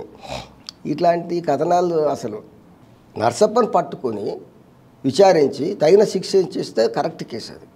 నర్సప్పని చంపేసేసి నర్సతో పాటు ఉన్నటువంటి ఆయన కూడా చంపేసేసి ఇక వీళ్ళ మిగతా వాళ్ళ పెడితేంది? నువ్వు కంటికి కన్నులాగానే ప్రవర్తించింది తప్ప లా మీద నీకు నమ్మకం లేదు, జస్టిస్ మీద నమ్మకం లేదు. ఎందుకంటే పోలీసులు ఈ విధంగా దర్యాప్తు చేస్తుంటారు. సాధారణంగా మీరు అన్నట్లుగా నేరం చేస్తున్నట్టు సపోర్ట్ చేయట్లేదు మీరు. ఎంతవరకు ఉందో ఆ ఫ్యాక్ట్ వరకు పెట్టుంటే మీకు అబ్జెక్షన్ లేదు. ఎక్కడెక్కడో మీరు అన్నట్లుగా దేశాలు దాటిన ఉన్న వీళ్ళని ఇందులో ఇన్వాల్వ్ చేసి ఆ కేసును నీరు గార్చే ప్రయత్నం వాళ్ళే చేసుకుంటారు. ఎందుకు వాళ్ళే చేసుకుంటారు. ఇప్పుడు ఛత్తీస్గఢ్లో ఒక మావోయిస్టు పెద్ద మనిషిని నారాయణ సన్యాల్ని అరెస్ట్ చేశారు. ఆయనను కొత్తగూడెంలో అరెస్ట్ చేసినట్టు చూపించి మళ్ళీ ఛత్తీస్గఢ్ తీసుకుపోయారు. 8 సంవత్సరాలు జైల్లో ఉన్నాడు. ఆయన చారు మజుందార్ టైం మనిషి, ఆయన పార్టీ లీడర్ కావచ్చు, పేద మనిషి. అప్పటికే అరెస్ట్ వరకే 78 ఏళ్ళక ఉంటాడు ఆయన. ఆయన దగ్గర ములాఖాతు పోయినటువంటి మా డాక్టరు, ఛత్తీస్గఢ్ డాక్టర్ ఉన్నాడు, వినాయక్ సేన్ అని, ఆయన మీద కూడా ఊపా కేసు పెట్టారు. చివరికి సుప్రీంకోర్టు దాకా పోయి స్ట్రగుల్ చేసేసి అందరు human right advocates, activist support వల్ల ఆయన బయటకు వచ్చాడు. కేసు ఏం ప్రూవ్ కాల. ఆయనను ఇక్కడ కొత్తగూడెంలో ట్రయల్ చేయాలంటే ఇక్కడ అరెస్ట్ చూపించారు కదా, వెపన్ చూపించారు. అప్పుడు ఏం చేసామంటే ఇక్కడ పీటీ వారెంట్ పెట్టి ఇక్కడ తీసుకొచ్చిన తర్వాత కేసు ట్రాన్స్ఫర్ అయింది ఇక్కడికి. పీటీ వారెంట్ ఇక్కడ ఈ జైలుకి వచ్చిన తర్వాత బెయిల్ మీద ఉన్నాడు. బెయిల్ వచ్చేసింది. బెయిల్ వచ్చిన తర్వాత కొత్తగూడెం తిరగలేదు, నేను కలకత్తాలో ఉంటాను, మా బంధువులు ఉన్నారు, అక్కడి నుంచి ఇక్కడ ట్రైన్లో ఖమ్మంలో నుంచి ఇక్కడ పోయి మళ్ళీ పోవడం కుదరదు అని హైకోర్టుకు ట్రాన్స్ఫర్ పిటిషన్ వేస్తే హైదరాబాద్కి వచ్చింది. అది ట్రయల్ నేను చేశాను. వాళ్ళల్లో ఏం చేశారంటే అతను లిటరేచరు, మావోయిస్ట్ లిటరేచర్ అని ఏ మావోయిస్ట్ లిటరేచర్ లేదట్లా, మామూలు బుక్స్ అవి ఉన్నాయి. క్రూషియల్ పాయింట్ ఏంటంటే అతని దగ్గర ఒక రివాల్వర్ దొరికిందని చెప్పి రాశారు, పంచనామా రాశారు, అంతా చేశారు. తీర వైపాన్ని చూస్తే పిస్టల్. మరి రివాల్వర్ ఎట్టిపోయింది, పిస్టల్ ఎక్కించి వచ్చింది అంటే ప్లాంట్ చేశారు కదా, కుక్కుడిది అది life punishment case, waging war ఇవన్నీ పెట్టారు. ఏ లిటరేచర్ లేదు, నిషేధ పార్టీ ఆయన దగ్గర ఏం లేదు, అంటే వాళ్ళు పెట్టిన దాంట్లో కూడా లేదు. కాకపోతే ఆ వెపన్ ఉంది అన్నప్పుడు ఆ వెపన్ కూడా వాళ్ళు రాసిన వెపన్ పెట్టలేదు, ప్లాంటెడ్ వెపన్. ఆయన అన్నాడు నా దగ్గర ఏ వెపన్ లేదా, ఊరికే రూమ్లకే పట్టుకొచ్చారని చెప్పాడు నాకు. చివరికి ఫేక్ ఐడెంటిటీ కార్డు ఉన్నాడని చెప్పి ఒక 2 years పనిష్మెంట్ ఇచ్చారు. ఆయన అప్పటికే 8 ఏళ్ళు ఉన్నాడు జైల్లో, ఇప్పుడు చనిపోయాడు. అట్లా వీళ్ళు అరెస్ట్ చేసి ఛత్తీస్గఢ్లో అయితే ఛత్తీస్గఢ్లో పెట్టాలా, ఆంధ్ర తీసుకొచ్చేసి ఇంకో దగ్గర చూపించి ఒక వెపన్ ప్లాంట్ చేయాల్సిన అవసరం ఏంటిది అంటే అక్కడ పోలీసు వాళ్ళు కాదు, మేమే కరెక్ట్ చేస్తాము, మా కంట్రోల్లో ఉండాలని ఈ ఏపీ పోలీసు వాళ్ళు. కోబడ్ గాంధీని అరెస్ట్ చేసి కూడా ఏపీ వాళ్ళే. ఆ స్పెషల్ సెల్ ఢిల్లీ వాళ్ళు అన్నారు నాతోని, अरे आपका एपी का कहाँ है भाई, कहाँ से आते, हमारे को पता नहीं है यहाँ से, इतना बड़ा लीडर पकड़ा है. అక్కడికి ఆదిపోయింది కేసు. కోబడి కింద ఇంకో కేసు గమ్మత్ ఏంటంటే ఆయన జైల్లో ఉన్నప్పుడు పంజాబ్లో ఒక కేసు రిజిస్టర్ చేశారు. ఆయన ఎప్పుడో పంజాబ్ యూనివర్సిటీలో స్పీచ్ ఇచ్చాడు మావోయిస్ట్ ఫేవర్లో, విద్యార్థులందరినీ ఉద్యమంలోకి వచ్చేట్టుగా కుట్రబన్నాడని. జైల్లో ఉన్న తర్వాత ఎప్పుడో సంవత్సరం క్రితము 2 ఏళ్ల క్రితం యూనివర్సిటీకి వచ్చాడు అని కేసు పెట్టి కొత్త ఇప్పుడు పెడితే ఆ కేసు నిలుస్తుందా? అది బాగా ఎక్కడో విశాఖపట్నంలో ఎన్కౌంటర్ జరిగింది, అక్కడ ఈయన వచ్చాడు, ఈయన కాపాడడానికి జరిగింది అని ఒక అతను రాశారు ఛార్జ్షీట్ వేసేసి. అసలు ఎన్కౌంటర్ జరిగితే ఎవరిని వాళ్ళు కాపాడడానికి కాల్సులు చేసుకోవచ్చు, తప్పుకోవచ్చు, నిజంగా ఎన్కౌంటరా కాదా తెలియదు, ఎవరు చవలే. కానీ ఈయన వాళ్ళు పార్టిసిపేట్ చేస్తేనే పెట్టారు. ఇంకో కేసు ఉంది, ఎప్పుడో మావోయిస్టులు బ్లాస్ట్ చేస్తే ఒక ఐపీఎస్ ఆఫీసర్ చనిపోతాడు మహబూబ్నగర్ డిస్టిక్లో, అతను పరదేశ్ నాయుడు. ఆ కేసులో ఆ దళం ఉందో లేదో, చనిపోయారో ఇంకా ఏం లేదు, కానీ వారణాసి సుబ్రహ్మణ్యం తీసుకొచ్చేసి ఆ కేసులో పెడతారు. వారణాసి సుబ్రహ్మణ్యము తెలుగువాడే, ఆయన ఒక అడ్వకేట్ ఉండే, నాకు సీనియర్ ఉండే, నాకు తెలుసు మనిషి. ఆయన ఎక్కడో బీహార్లో అరెస్ట్ చేసేసి ఛత్తీస్గఢ్లో పెట్టి లాస్ట్ ఇక్కడ తీసుకొచ్చి అన్ని కేసులు పెట్టారు. ఈ కేసు నేను చేశా. అసలు సంబంధం లేని కేసులు పెడితే ఏం ఎవిడెన్స్ ఉంటుంది? అక్విట్లు అయిపోయింది. మరి నిజంగానే అప్పుడు ఇన్వెస్టిగేషన్ చేసి అప్పుడు చేసిన వాళ్ళని పెట్టిరా, వాళ్ళు ఎన్కౌంటర్లు చంపించారో తెలియదు, వాళ్ళు ఏమారో తెలియదు. బ్లాస్ట్ చేసిన వాళ్ళు వాస్తవానికి బ్లాస్ట్ చేసిన మాట నిజమే, ఐపీఎస్ ఆఫీసర్ చనిపోయిన మాట నిజమే. మరి ఎవరి కన్విక్షన్ లేదు అంటే ట్రిగ్గర్ మీద నమ్మకం తప్ప వీళ్ళకి లా మీద నమ్మకం లేదు. రైట్. మరి కేసులు ఎట్లా ప్రూవ్ అవుతాయి? అంటే నేను అదే అడుగుతున్నానండి, ఎందుకు అంత రాంగ్గా స్టెప్ తీసుకుంటారు పోలీసు? అంటే అక్కడున్న ఐపీఎస్ ఆఫీసర్ యొక్క గైడెన్సా, లేదా ప్రభుత్వం ఆ విధంగా చేయిస్తుందా, లేదా వాళ్ళకి ఇచ్చిన లీగల్ అడ్వైజర్ ఎవరైనా కరెక్ట్గా ప్రాపర్ అడ్వైజ్ లేకపోవడం జరుగుతుందా? అసలు ప్రాసిక్యూషన్ ఏజెన్సీ సపరేట్గా ఉండాలి. లా అండ్ ఆర్డర్ చూసే వాళ్ళతో సంబంధం లేకుండా సైంటిఫిక్ ఇన్వెస్టిగేషన్ చేసి అట్లేదు. లా అండ్ ఆర్డర్ వాళ్ళే చూస్తారు, ఇన్వెస్టిగేషన్ వాళ్ళే చేస్తారు, వాళ్ళ అబ్యూజ్లో వాళ్ళు ఉంటారు. వీళ్ళు కరెక్టే సార్. ఇంత మనం ఒక సిస్టమ్ ఉన్నప్పుడు ఒక ఆఫీసర్స్ ఇంతమంది వాళ్ళకే ఒక రకంగా ఉన్నట్టు కోర్టు మీద నమ్మకం లేనితనం. ఎందుకంటే మనం ఏం చెప్తే జరుగుతుంది అనే భావన వాళ్ళకి. వాళ్ళు ఏం చెప్తే జరుగుతుంది, వీళ్ళకి ట్రయల్ ఎందుకు, ఇంకా ఇదంతా ఖర్చు ఎందుకు, చంపిపడేస్తే ఓలా సార్. ఆ పని చేయకుండా ఇప్పుడు మీరు చెప్తున్న రివాల్వర్ అని రాసి పిస్టల్ పెట్టడం అనేది ఎంత బ్లండర్ మిస్టేక్. అతను ఒక మావోయిస్ట్ లీడరు, పెద్ద మనిషి, దొరికిండు. ఏం లేకుండా దొరికిండు అంటే ఎట్లా బాగుంటుంది? కరెక్ట్. పిస్టల్ అని రాయొచ్చు కదా, మరి రివాల్వర్ అని రాయడం ఎందుకు? రాసిన వాడు కానిస్టేబుల్ ఉంటాడు, అరెస్ట్ చేసిన వాడు ఒక ఎస్ఐ ఉంటాడు, ప్రాపర్టీ డిపాజిట్ చేసిన వాడు ఇంకో క్లర్క్ ఉంటాడు, హెడ్ కానిస్టేబుల్ ఎవరో ఉంటాడు. ఆ ఏం వెరిఫై చేసుకోరు. మీరు అన్నట్లుగా అసలు రివాల్వర్కి పిస్టల్కి తేడా తెలిసిన వాడు ఉంటాడా లేదా అక్కడ? అది కూడా తెలియదు. రాసిన వాడికి ఏం తెలుస్తుంది? కింద టైపిస్ట్ ఉంటాడు, వాళ్ళకు రైటర్స్ ఉంటారు, వాళ్ళు ప్రిపేర్ చేస్తారు ఛార్జ్ షీట్లు. ప్రాపర్టీ డిపాజిట్ చేసినప్పుడు ప్రాపర్టీ కాల్కు వెపన్ చెక్ చేయడు. ఆ రాసింది వెపన్ అది రివాల్వర్ అంటే రివాల్వర్ రాస్తాడు, రిజిస్టర్ రాస్తాడు, ఏదంటే రాస్తాడు. కూడా కాపీ పేస్ట్లు ఉంటాయి కొన్ని, ఆ పేర్లు మార్చి అదే పెట్టేస్తుంటారు. కాబట్టి మెకానికల్గా ఏమాత్రము కామన్ మ్యాన్ ఆలోచించే పరిస్థితులు కూడా చేయకుండా అక్కడ ఉన్న సూపర్వైజన్ ఆఫీసర్ కూడా కరెక్ట్గా చూడపడ సూపర్వైజ్ చేస్తే కదా రైటర్ రాసిన ఛార్జ్ షీట్ పడేసేస్తారు. 161 స్టేట్మెంట్స్ కూడా వీళ్ళు తయారు చేస్తారు, కానిస్టేబుల్ వీళ్ళు సంతకాలు పెడతారు. అంత మెకానికల్గా చేస్తారు. దానివల్ల వీళ్ళకి నష్టం ఇంకా జరుగుతుంది. ప్రాపర్ ఇన్వెస్టిగేషన్ ఉండదు. సార్, నక్సల్స్ విషయం పక్కన పెడితే మీరు డెకాయిట్ గ్యాంగ్ని కూడా మీరు ఎక్విటీ తీసుకోవచ్చు. వాళ్ళు అంత దారుణంగా, ఇంట్రెస్టింగ్ కేసు, వాళ్ళు చాలా దారుణంగా అటాకులు చేయడం, చంపుతుంటే మీరు వాళ్ళని కాపాడడం అనేది చెప్తా. అప్పుడు డ్యూరింగ్ ఎన్టీ రామారావు పీరియడ్ చాలా డెకాయిట్స్ జరిగినాయి సిటీ సరౌండింగ్స్లో. ఎంత అంటే మ్యారేజ్ పార్టీస్ని కూడా అటాక్ చేసేసి దోపిడీలు చేశారు. వీళ్ళు సిబిసిఐడి వాళ్ళు టేకప్ చేశారు కేసులు. అవి ఆ డెకాయిట్ గ్యాంగ్ దొరికిందని చెప్పి ఒక ఫింగర్ ప్రింట్స్ ఆధారంగా పట్టుకున్నాము, క్రైమ్ రిపోర్ట్ ప్రకారంగా అని చెప్పి వాళ్ళ టెంట్లో చీపురుగట్ట, మగ్గు, గుప్తాలే, తప్పాలలు ఇవన్నీ తీసుకొచ్చేసి అన్ని కోర్టులో డిపాజిట్ చేశారు. కానీ వీళ్ళు దోపిడీ చేసిన బూటి ఏమైంది? గోల్డ్ లేదు. ఒక 2-3 పట్టగొలుసులు, కాలే పట్టీలు, ఒక పాత గడియారం, అట్లా 3-4 ఇది హైదరాబాద్ సరౌండింగ్లో ఫామ్ హౌస్లో పక్క ఉండే ఒంటరిగా ఉన్న వాళ్ళ దగ్గర పోయినాయి అనబడేటువంటి ఆ వెండి కాళ్ళ పట్టగొలుసులు, పాత గడియారంలో 2-3 తప్ప 22 బ్యాట్స్ కేసులు అవి. వాళ్ళు జైల్లో 10 ఏళ్ళ నుంచి ఉన్నారు. ఒక ఆమె చనిపోయింది. మిగతా వాళ్ళు ఒక పిల్ల తల్లి జైల్లో పుట్టి వాడు స్కూల్ పోతున్నాడు బాబు కూడా. కేసు విచిత్రం ఏంటంటే వాళ్ళ అడ్వకేటు రావట్లేదు, నేను హైకోర్టుకు పెండింగ్ ఎందుకు ఆన్సర్ చెప్పలేకపోతున్నా, జడ్జి గారు నన్ను please assist the court IMX Curie అన్నాడు. మెస్కూరి అంటే కోర్టుకు అసిస్ట్ చేయడం తప్ప ఫీజు అదైతే ఏం కాదు, లీగల్ ఎయిడ్ ఫీజు కూడా కాదు అది. సరే కోర్టుకు అసిస్ట్, ఫైల్స్ లేవు సార్ అంటే నా కోర్టు ఫైల్ తీసుకొని చేయవయ్యా, ఎందుకంటే ఆ కోర్టులో గతంలో కేసు చేసే కాబట్టి ట్రయల్ తెలుసు అని చెప్పి డిస్పోజ్ చేస్తామని ఆయన చేయమన్నాడు. తీరా విట్నెస్లు వీళ్ళే అని చెప్పట్లేదు. కారణం ఏంటిది?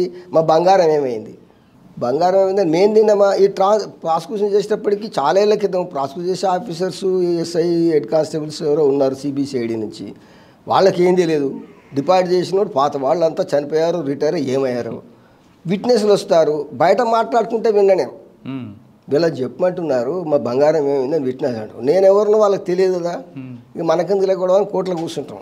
తీరా ఏంటంటే వాళ్ళు ఎవరు వీళ్ళే ఐడెంటిఫై చేయరు, వీళ్ళే దోపిడీ చేశారని. వాళ్ళ వస్తువులు మరి పోయి వీళ్ళు చేశారు, మీ వస్తువులు ఇవ్వయి అని చెప్పి కోర్టులో లేవా, మొత్తం కేసులు అక్విటలు. నేను అడిగా, ఇంట్లో కంప్లైంట్ కాపీలో గోల్డ్ పోయినట్లుంది, రికవరీలో మాత్రం ప్లాస్టిక్ బకెట్లు, చీపురు కట్టలు. అయితే ఈ బంగారం ఎట్టుపోయిందని వాళ్ళ గొడవ. బంగారం లేదు, కేసు ఏం ప్రూవ్ అవుతుంది?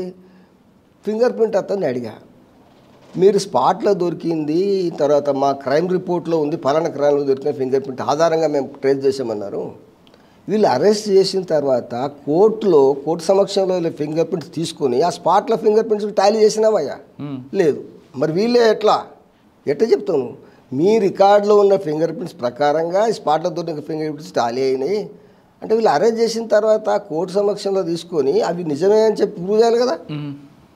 అతను ఏం చేస్తాడు, ఆఫీసర్ చెప్పిన పని చేస్తాడు. మరి అరెస్ట్ చేసిన ఆఫీసర్ వచ్చేసేసి ఆ కోర్టులో పెట్టినా కదా వీళ్ళను, వీళ్ళ ఫింగర్ ప్రింట్ తీసుకొని టాలీ అయితే పంపిద్దామని చెప్పి స్టెప్ తీసుకోవాలి కదా, ఏం తీసుకోలేదు. దానివల్ల కేసు ఎట్లా ప్రూవ్ అవుతుంది? సరే, బంగారం ఏముందండి? బంగారం నువ్వు తిన్నావా? ఈ పబ్లిక్ ప్రాసిక్యూటర్కును పోలీసులకు గొడవ, మీరు ఎవరు తిన్నారా అంటే మేము కొత్తగా వచ్చాం సార్ వీళ్ళు.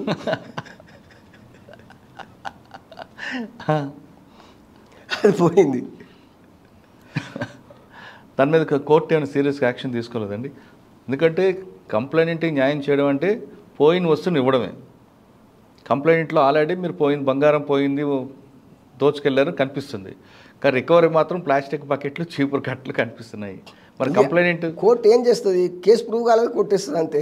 మరి కంప్లైంట్ బాధపడలేదా? నాకు అన్యాయం కంప్లైంట్లు ఎంతకు మొత్తుకుంటే ఉంది, ఇప్పిస్తామన్నారు, మరి దొరికినారన్నారు, ఏమైందని వీళ్ళ గొడవ. వాళ్ళ ఆఫీసర్ వేరమ్మా, మేము కొత్తగా వచ్చాము, మాకేం తెలియదు. వీళ్ళు ప్రాసిక్యూషన్ చేసేటువంటి హెడ్ కానిస్టేబుల్ కానీ ఎస్ఐ కానీ ఈ విధంగా ఒక లీగల్ ఎయిడ్ ఏం చేస్తాం అది.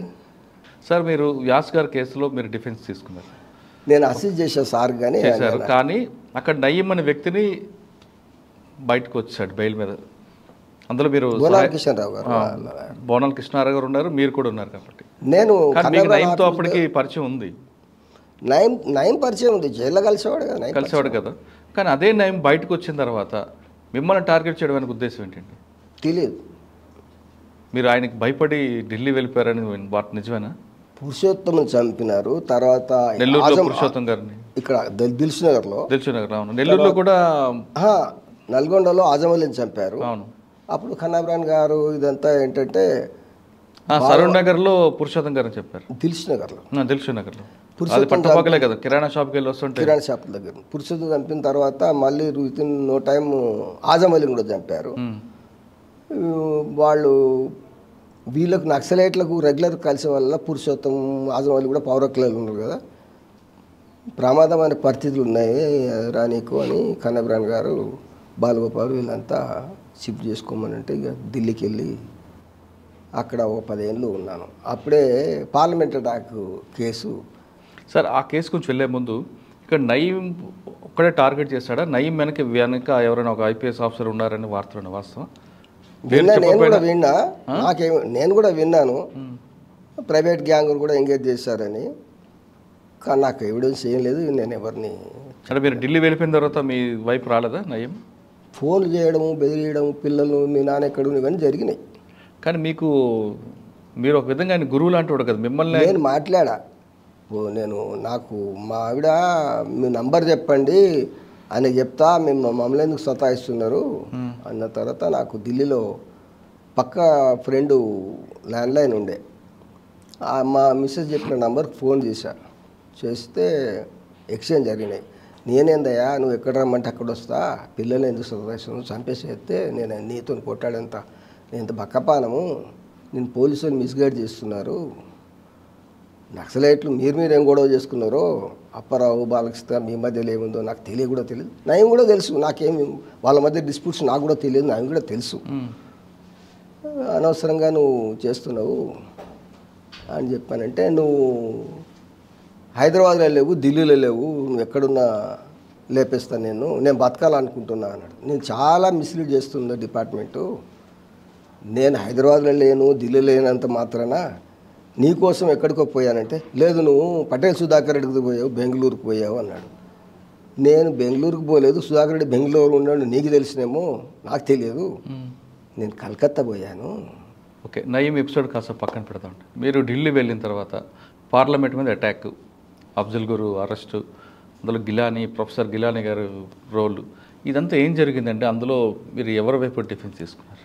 అప్పుడు పార్లమెంట్ అటాక్ కేసులో ఈ ఢిల్లీలో ఉన్నటువంటి బార్ అసోసియేషన్ వాళ్ళు, ట్రయల్ కోర్ట్ బార్ అసోసియేషన్ వాళ్ళు పాటియాలా హౌస్ కోర్టు, మేము ఈ అక్యూజులకు డిఫెండ్ చేయకూడదు అని చెప్పి ఓ తీర్మానం పాస్ చేశారు. అయితే అఫ్జల్ గురు అరెస్ట్ అయ్యాడు, గిలానీ అరెస్ట్ అయ్యాడు, షౌకత్ భార్య అరెస్ట్ అయ్యారు. మేము డిఫెన్స్ చేయకూడదు, మేము చెయ్యము ఇలాంటి దేశద్రోహులకు అనే తీర్మానం పాస్ చేస్తే, అక్కడ ఢిల్లీలో ఒక అడ్వకేట్ నిత్యారామకృష్ణన్ అని చెప్పి ఖన్నాబ్రాన్ గారికి ఫోన్ చేసింది. అప్పటికి నేను ఢిల్లీలో పోతున్నాను. అరే ఈ కేసులో పోదామరా, అసలు డిఫెన్స్ లేకుండా ఎట్లుంటుంది, ఎవరు చేశాడో ఏం చేశాడో అని చెప్పి సార్ అంటే సరే సార్ అని పోయాం. ట్రయల్ కోర్టులో సార్ వచ్చాడు. కాదండి, ఒక బార్ అసోసియేషన్ చేసుకున్న తీర్మానాన్ని కాదండి మీరు వెళ్ళడం అనేది కరెక్ట్ అనిపించింది. అంటే మన దేశం మీద అటాక్ చేశాడు కదా. మన చట్టంలోనే unless until is proved is innocent. ఏ నేరమైనా ఎంత పెద్ద నేరమైనా హీనేస్ కావచ్చు, పెద్ద దేశద్రోహం కావచ్చు, ట్రయల్ చేసేసి ప్రూవ్ అయ్యేంత వరకు అతను ఇన్నోసెంటే. ఇన్నోసెంట్ అని చెప్పంటే అతనికి ఛాన్స్ ఇవ్వాలి. డిఫెన్స్ లేకుండా చట్టంలో ఉంది, డిఫెన్స్ లాయర్ లేకపోతే లాయర్ కోర్టు పెట్టాలా, అవును, వాళ్ళ ఛాన్స్ ప్రకారంగా పెట్టాలా, వాళ్ళ భాష తెలిసిన లాయర్ని పెట్టాలి, కోర్టు భాష తెలియకపోతే కూడా ట్రాన్స్లేటర్ పెట్టాలి, ఇవన్నీ ఉన్నాయి. కాబట్టి డిఫెన్స్ లేకుండా కన్విక్షన్ ఎట్లా అవుతుంది అని చెప్పి ఆ ప్రిన్సిపల్ మీద మేము సారు. అంటే మీరు వెళ్ళే టైంకి already Delhi court, Delhi bar association ఒక తీర్మానం చేసింది. వాళ్ళ వైపు నుంచి మరి మీకు ఇబ్బంది రాలేదా? లేదు, అంటే కోర్టు యాజ్ ఎ డిఫెన్స్గా వాళ్ళకి ఎవరినో పెట్టాలి కదా. అవును, అలా అఫ్జల్కి ఒక లాయర్ని పెట్టారు, ఒక జూనియర్ లాయర్ను. ఇంకా ఇంకో అడ్వకేట్ గిలానికి, మామూలు అడ్వకేటే. షౌకత్ భార్యకి అందరికి కూడా అడ్వకేట్స్ వచ్చారు. కాకపోతే సీనియర్ కావాలా, కొంచెం ఇబ్బందికర కేసు అని చెప్పి వాళ్ళు రిక్వెస్ట్తో కనగరానుతో పాటు నేను పోయా. ట్రయల్ అయ్యింది, అందరికీ ముగ్గురికి ఉరిశిక్ష పడింది, ఆమెకు లైఫ్ పడింది. హైకోర్టులో ఆ కేసు నేపథ్యము చాలా చెప్తా. హైకోర్టులో గిలాని అక్విట్లు అయిపోయాడు, అది షౌకత్ భార్య అక్విట్లు అయిపోయింది. షౌకత్కు 10 ఏళ్ళు ఇచ్చినారు, ఇతనికి ఉరిశిక్ష ఖాయం చేసినారు అఫ్జల్కి. అప్పుడు హైకోర్టులో ఉన్నప్పుడు మేడం అక్సర్ గారు ఉన్నారు కదా, అక్సర్ గిలాని డిఫెన్స్ కమిటీ అని ఫామ్ చేసింది. గిలా విస్తృతంగా ప్రచారం చేసి ఈజ్ ఫ్రేమ్డ్, ఈజ్ ఇన్నోసెంట్ అని. అప్పుడు ఆమె వాళ్ళతో పనిచేశా.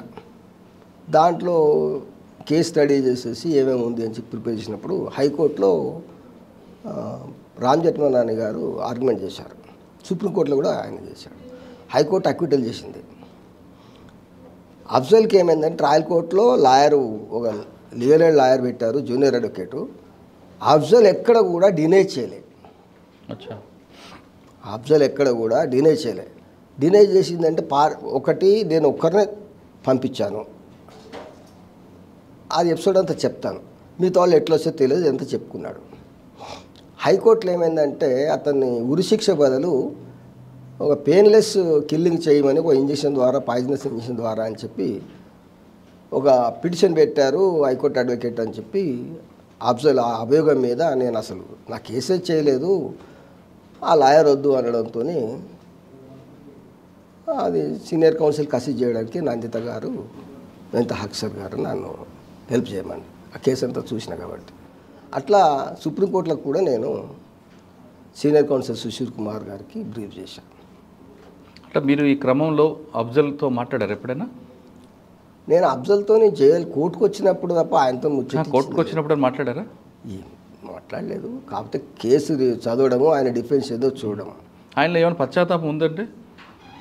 లేదు, ఆయన వాస్తవానికి ఆయన కేసు కథనం ప్రకారంగా, ఆయన డిఫెన్స్ ప్రకారం ఏంటంటే అతను ఒక సరెండర్డ్ మిలిటెంట్, పాకిస్తాన్కు వెళ్ళిపోయాడు. ఈ కాశ్మీర్ ఇష్యూస్లో మిలిటెంట్స్లో కాశ్మీర్ నుంచి పాకిస్తాన్ బార్డర్ దాటాడు. అక్కడ ట్రైనింగ్లో ఆయనకు మంచిగా అనిపించలేదు, ఇదంతా వేస్ట్, ఇదంతా హింస, ఇదంతా మొత్తం మీద మారిపోయి ఇండియాకు వచ్చేసి కాశ్మీర్లో సరెండర్ అయిపోయాడు. సరెండర్ అయిపోయింది, మిలిటెంట్స్కి వాళ్ళకి తెలిస్తే చంపేసేస్తారు. ఈ విషయం తెలియదు వాళ్ళకు, పోలీసులకు తెలుసు. పోలీసులు అతన్ని ఇన్ఫార్మెంట్గా ఉపయోగించుకోవడానికి కోసం ఒత్తిడి చేశారు. నా పని చేసుకునేది ఆయనే మన సర్జికల్ ఇన్స్ట్రుమెంట్స్ సప్లై చేస్తాడు. అఫ్జల్ గురువు అంటే పాలు అమ్ముకునేవాళ్ళు, మన గురువు అంటే వాళ్ళ కాశ్మీర్ భాషలో మిల్క్ సప్లయర్స్, మిల్క్ అమ్ముకునేవాళ్ళు. ఆయన ఏం చేశాడంటే ఇన్ఫార్మర్గా ఉండను అంటే పోలీసులు టార్చర్ చేశారు. సరే, పోలీసు ఇన్స్పెక్టర్, ఒక కానిస్టేబుల్గా ఏదో ఒక పోలీసు ఉద్యోగం సీక్రెట్గా ఇన్ఫర్మేట్ ఫిక్స్ చేశారు. అప్పుడు ఏమైంది, ఈయన వాలంటరీగా నిజంగా వాళ్ళకు వ్యతిరేకంగా, మిలిటెంట్స్ వ్యతిరేకంగా సీక్రెట్గా సమాచారం ఇవ్వట్లేదు, పట్టించుకోవట్లేదు. ఏదైనా ఇచ్చిందంటే పేపర్లో వచ్చిన ఇన్సిడెంట్స్ ఏదో చెప్పడంతో అక్కడ పోలీసు వాళ్ళు వాళ్ళకి ట్రూ ఇన్ఫార్మెంట్ ఎవరైతే ఉన్నారో వాళ్ళతోని ముఖాయిలో పెట్టేసేసి టార్చర్ చేసేసి ప్రైవేట్ పార్ట్స్ కరెంట్ షాక్ ఇవన్నీ చేసేసి చెప్పినట్టు వినకపోతే చంపేస్తామని చెప్పి చేసుకుంటారు. ప్లస్ పోలీసు ఉద్యోగం ఇస్తారు. ఒక police officer present hard is in the jail. ఆఫీసరా? ఆయన వచ్చేసేసి పలానా వాడిని తీసుకుపోమంటే తీసుకొచ్చా. అది కూడా Shaukat relative brother in law అవుతాడు, కజిన్స్ బ్రదర్ ఇన్ లా అంటాడు ఆయన. షౌకత్కి చెప్పేసా పలానా అతను వస్తాడా రూమ్ చూడమని. మిగతా వాళ్ళు 4 ఎట్లా వచ్చారో నాకు తెలియదు, వాళ్ళు వెపన్స్ ఎట్లా తీసుకొచ్చారో నాకు తెలియదు. ఆయన చెప్పినట్టు వినకపోతే నన్ను టార్చర్ పెట్టినాడు. ఇది ఆయన ప్లీ. ఢిల్లీకి వచ్చిన తర్వాత షౌకత్ చెప్పేస్తే ఎవరో చుట్టానుకొని ఇప్పించాడు అనుకో. ఢిల్లీకి వచ్చిన తర్వాత వాళ్ళు అందరూ వచ్చేసారు, అందరూ కూడా వీడు ఉపయోగించుకున్నారు. ఆ ఇన్సిడెంట్ పెద్ద ఆశ్చర్యంగా ఉంటుంది. ఏ టెర్రరిస్ట్ అయినా ఎంత నేరం చేయాలనుకున్నా కానీ ఒక పెద్ద పోస్టర్ రాసుకొని నేను వీళ్ళని చంపేసేస్తా, ఈ ధ్వంసం చేస్తా అని పోస్టర్ రాసుకొని కారుకి అంటించుకొని రారు. పార్లమెంట్ కేసులో అదే జరిగింది. ఏం జరిగిందంటే పోలీస్ కథనం ప్రకారంగా, ఛార్జ్షీట్ ప్రకారంగా కరీం హోటల్ అని ఉంటుంది, ఇది జమా మసీద్ దగ్గర ఢిల్లీలో ఓల్డ్ సిటీలో.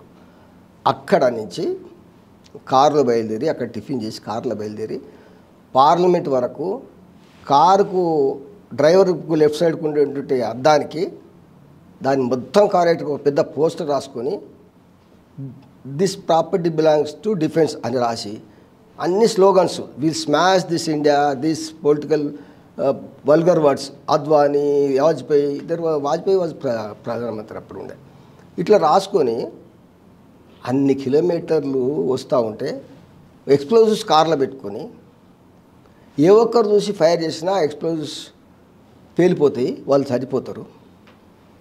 ఈ థ్రెట్ ఉంది అని చెప్పి ఈ అన్లాఫుల్ యాక్టివిటీస్ మన పోటా యాక్ట్, ఒక యాంటీ టెర్రరిస్ట్ యాక్ట్ చేయవలసి వస్తుంది. ఎందుకు వస్తుందంటే టాడా ఉండింది అప్పుడు. టాడా టెంపరీ లాట్ ప్రతి 2 years ఎక్స్టెండ్ చేసిపోతున్నారు. అది పంజాబ్ మిలిటెన్సీ కోసం తీసామన్నారు, దేశమంతా ఉపయోగించారు. ప్రతి స్టేట్ నుంచి కూడా విమర్శలు వచ్చినాయి, పార్లమెంట్లో కూడా విమర్శలు వచ్చినాయి. ఏంటాడా ఒక 1% కన్విక్షన్ లేదు, హైకోర్టుకు కూడా అప్పీల్ పవర్ లేదు, సుప్రీంకోర్టు పోవాలా, అసలు మిస్యూజ్ అవుతుంది టాడా అని చెప్పి సుప్రీంకోర్టు ఏమో కాన్స్టిట్యూషన్ బెంచ్ ఏమో security of the state point of వ్యూలో TADA act security of the state కోసం మాత్రం అప్పీల్ చేసింది కర్తార్ సింగ్ కేసులో. ఇది ఎక్స్టెండ్ చేయడం అన్వారంటెడ్ అని చెప్పి పార్లమెంట్లో బయట బాగా విమర్శలు వచ్చినాయి. అది అందరు విమర్శించారు. ఎక్స్టెండ్ కాలేదు, ఈ యాంటీ టెర్రర్ లేదు. అప్పుడేమైంది, అమెరికాలో WTO మీద టెర్రరిస్ట్ అటాక్ జరిగింది. అప్పుడు ప్రెసిడెంట్ జార్జ్ బుష్ గారు స్టేట్మెంట్ ఇచ్చాడు, ఎవరైతే యాంటీ టెర్రర్ లా చేయలేదో వాళ్ళు మా శత్రువులు అన్నాడు. అక్కడ రాత్రి అయితే ఇక్కడ పొద్దున, అక్కడ ఈవినింగ్ స్టేట్మెంట్ ఇచ్చాడు. మన మార్నింగ్ మనకు ఇక్కడ అమెరికన్ ప్రెసిడెంట్ స్టేట్మెంట్ వచ్చింది. సేమ్ ఈవినింగ్ అప్పుడు ప్రెసిడెంట్ అబ్దుల్ కలాం గారు పోటా ఆర్డినెన్స్ జారీ చేశారు. పోటా ఆర్డినెన్స్ అనేది సేమ్ టెర్రరిస్ట్ టాడా ప్రొవిజన్స్ పోటా పేరు మీద పెట్టేసేసారు. దాంట్లో బ్యాండ్ ఆర్గనైజేషన్స్ లిస్ట్, టాడాలో లిస్ట్ ఏం లేకుండే, టెర్రరిస్టులు పలానా వాళ్ళు అనే లేకుండే. దీంట్లో అంతా రకరకాల సంస్థలన్నీ కలుస్తా అన్నట్టు. కానీ అంటే ఆ ఆర్డినెన్స్ విషయం కాస్త పక్కన పెడితే ఆయన కారులో వస్తాడు అఫ్జల్ గురు, తర్వాత ఏం జరిగిందండి అక్కడ? అంటే ఛార్జ్షీట్ ప్రకారం చెప్తున్నా, ఛార్జ్షీట్ ప్రకారంగా కార్లో వస్తాడు కరీం హోటల్. అఫ్జల్ రాడు, అఫ్జలు వాళ్ళకి ఇక్కడ రూమ్ ఇచ్చేస్తాడు, తన పని తను చేసుకుంటుంటాడు. కారు కావాలంటే కారు కొనిస్తాడు, ఐడెంటిటీ కార్డు పెట్టి కారు కొనిస్తాడు. షాపులో ఏది కొంటే అక్కడికి పోతాడు వాళ్ళతోని. షౌకత్ ఇంటికి వచ్చేస్తే షౌకత్ మోటార్ సైకిల్ కావాలంటే షౌకత్ మోటార్ సైకిల్ ఇప్పిస్తాడు. షౌకత్ భార్య ఏంటంటే పంజాబీ, వాళ్ళు లవ్ మ్యారేజ్ చేసుకుని షౌకత్ ఏమో పళ్ళ వ్యాపారం చేస్తాడు, పళ్ళు సప్లై చేస్తాడు, ఆపిల్ పళ్ళు సప్లై చేస్తాడు. వీళ్ళు వచ్చారు, వాళ్ళు ఎక్కడ ఏం చేసుకున్నారో వాళ్ళ రూమ్కి వీళ్ళు ఏం పోరు. కాకపోతే అఫ్జలు చెప్పిన పని చేస్తున్నాడు. అబ్జర్వ్ లేకుండా కార్లో వస్తారు వాళ్ళు, చెప్పిన పని చేస్తుంటాడు. అబ్జర్వ్ వాళ్ళతో రాడు, కానీ ఆయన ఇల్లు వీళ్ళతో, ఆయన కలిసి ఉంటాడు వీళ్ళతోని. కరెక్టే కదా సార్, కానీ కార్ వచ్చిన తర్వాత కార్లోకి వచ్చి వెంటనే ఫైర్ ఓపెన్ చేస్తారా? కాదు, కార్లోకి వచ్చిన తర్వాత జస్ట్ ఎంటర్ కంటే ముందు అఫ్జల్కి ఫోన్ చేస్తారు. పార్లమెంటు లైవ్లో జరుగుతుంది, ఎవరెక్కడ కూర్చున్నా చూసి చెప్పమని చెప్పి చేస్తారు. ఈయనేమో నేను మా కూరగాయల మార్కెట్లో ఉన్నానేనని చెప్పంటే చెడామడా తిట్టేసేస్తే రూమ్ పోయి ఏంటో వీళ్ళు బాగా తిడుతున్నారు అని చెప్పితే మళ్ళీ ఫోన్ చేసేస్తే కరెంట్ లేదు ఇంట్లో అంటాడు. కరెంట్ లేదు ఇంట్లో అని అంటే షౌకత్ ఫోన్ చేస్తాడు, ఏంట్రా ఏమో చూడండి. షౌకత్ ఆన్ చేసేటప్పటికి వాళ్ళు ఎంటర్ అయిపోతారు, అక్కడ ఫైరింగ్ కనబడుతుంది టీవీలో. అది ఇట్లా జరుగుతుంది అని చెప్పి అప్పటికే అంత చూస్తుంటారు. గిలానీకి ఫోన్ చేస్తాడు. వీళ్ళు గిలానీ, అఫ్జలు, షౌకత్ కాశ్మీరీసే కాకుండా ఎప్పటికి ప్రేయర్లో నమాజ్ చేసుకోవడానికి ఈయన అరబీ టీచ్ చేసే ప్రొఫెసర్ కలుసుకుంటారు, తెలుసు వాళ్ళకి ఒకరికొకరు. ఇట్లా జరుగుతున్న క్రమంలో వాళ్ళు ఎంటర్ అవుతారు. ఇన్నోసెంట్ పాప 9 మంది పోలీసు వాళ్ళు, అక్కడ మామూలుగా ఉన్న వాళ్ళు చనిపోతారు, ఈ 5 చనిపోతారు. వచ్చిన డౌట్, సామాన్యానికి వచ్చే డౌట్ ఏంటంటే పోస్టర్ అంటించుకొని ఎందుకు వచ్చారు వాళ్ళు? వాళ్ళు ఒక ఫేక్ ఐడెంటిటీ కార్డు తయారు చేసుకున్నారు, ఏ కంప్యూటర్ స్టూడెంట్స్ అన్నట్టుగా, ఢిల్లీలో ఉండడానికి రూమ్ తీసుకోవడానికి. ఇది అయిపోయిన తర్వాత లైవ్లో చూశారు కాబట్టి వీళ్ళు కొనిచ్చిన కారు కనబడుతుంది అక్కడ. వాళ్ళు ఒక ఎర్రబుగ్గ వాళ్ళే ఫిక్స్ చేసుకున్నారు. భయపడిపోయి షౌకత్ను, అఫ్జలు కాశ్మీర్కి వెళ్ళిపోతారు. ఇష్యూ ఏంటంటే అఫ్జల్ ఏమో నేను ఒక్కడికే ఆమెద్ అనేటోనికి తీసుకో, వీళ్ళు ఎట్లా వచ్చారో నాకు తెలియదు, వాళ్ళు చెప్పిన కాడికల్లా నేను పోయాను, నాకు ఆఫీసర్ వీళ్ళు చెప్పిన పని చేయకపోతే నాకు ఇది చేస్తున్నాడు. వాళ్ళ ఇన్ఫర్మేంట్ ఎవరైతే మిలిటెంట్ అనుకున్నానో అతను ముఖంలో పెట్టేటప్పటికి నేను భయపడిపోయా, పలానవాడు అని చెప్పారు. అక్కడ అఫ్జల్ కన్ఫెషన్ రాశారు, షౌకత్ కన్ఫెషన్ రాశారు. ఈమెనేమో షౌకత్ భార్య కాబట్టి అట్లా యాక్టులనే అసలు నేరస్తులు చేయకూడదు. వీళ్ళను ఫోన్ ట్యాప్ చేస్తారు కాశ్మీర్ వాళ్ళందరినీ. వెంటనే ఢిల్లీలో ఉన్న కాశ్మీర్ అందరూ ఫోన్ ట్యాప్ చేస్తారు. ఈమె భయపడిపోయి షౌకత్కి ఫోన్ చేస్తుంది. అప్పటికే ఇంటి కింద ఉన్నారు, ఆ స్పాట్లో నంబర్ దొరికాయి ఎవరు కనెక్షన్ ఉందని. చేసేస్తే వాళ్ళు మేము బాగానే ఉన్న వాళ్ళు మాట్లాడుకుంటూ చేస్తారు. ఈ కింద ఆల్రెడీ పోలీసులు ఉంటారు అప్పటికే. గిలానీ ఏంటంటే వాళ్ళ హాఫ్ బ్రదర్, అంటే ఇంకో అమ్మ వాళ్ళ కొడుకు, మెడిసిన్ ప్రిపరేషన్ కోసం మెటీరియల్ పంపు అని వాళ్ళ చుట్టాలు వచ్చిన పోతే ఆయన మాట్లాడుకుంటారు, కాశ్మీర్ భాషలో మాట్లాడుకుంటారు. ఆయన ఏంటంటే వాళ్ళు వెళ్ళిపోయినరు అని చెప్పి అంటాడు. వాళ్ళ ఇంటి విషయాలు ఏదో మాట్లాడుకుంటారు, వదిన పంపించు నా పండుగకు అదంటే వాళ్ళ గొడవ లేదు, మొత్తం మీద మాట్లాడుకుంటారు.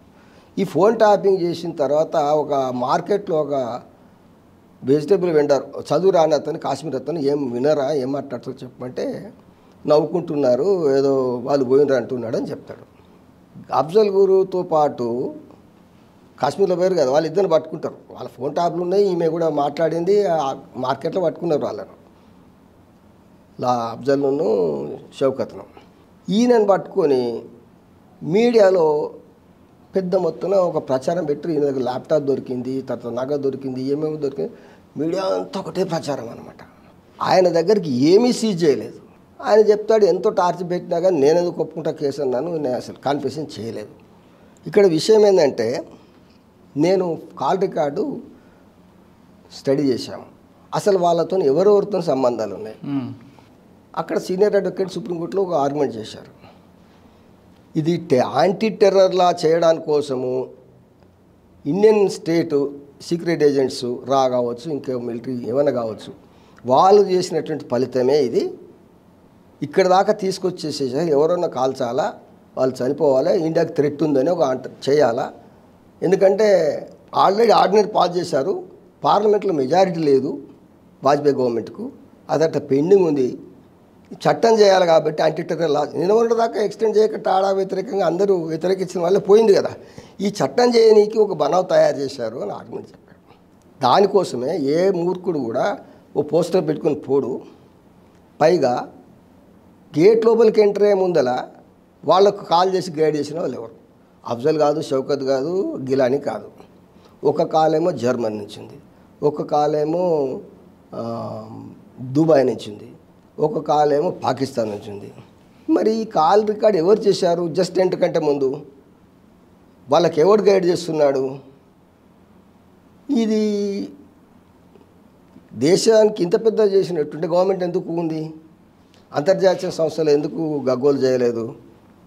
ఇది కేవలము యాంటీ టెర్రర్ లా చేయడం కోసము చేసిన ప్లాను. ఎక్కడో మిస్టేక్, కమ్యూనికేషన్ గ్యాప్ అయింది, వాళ్ళు లోపల దాకా ఎంటర్ కాగలిగారు. లేకపోతే కరీం హోటల్ నుంచి ఇక్కడికి వచ్చే లోపలనే ఆడ కాల్పు ఎక్కడ ఎవడో చూస్తాడు, కాల్పుతాడు, అందులో అన్ని ఎక్స్ప్లోజివ్స్ ఉంటాయి, అవన్నీ పేలిపోతే వాళ్ళు చచ్చిపోతారు, ఈ పోస్టర్ చూపించవచ్చు ఇది అని చెప్పొచ్చు అని చెప్పి ఒక ఆర్గ్యుమెంట్ చేశాడు. నేను ఫైల్ అంతా చెక్ చేసేసాను. చేసేసినప్పుడు సార్ ఇట్లా ఉంది, కవర్లో పెట్టారు, రిజిస్ట్రీలో పోయి పర్మిషన్ తీసుకొని మొత్తం ఫైల్స్ అంతా ఆసిస్ చేసా కదా.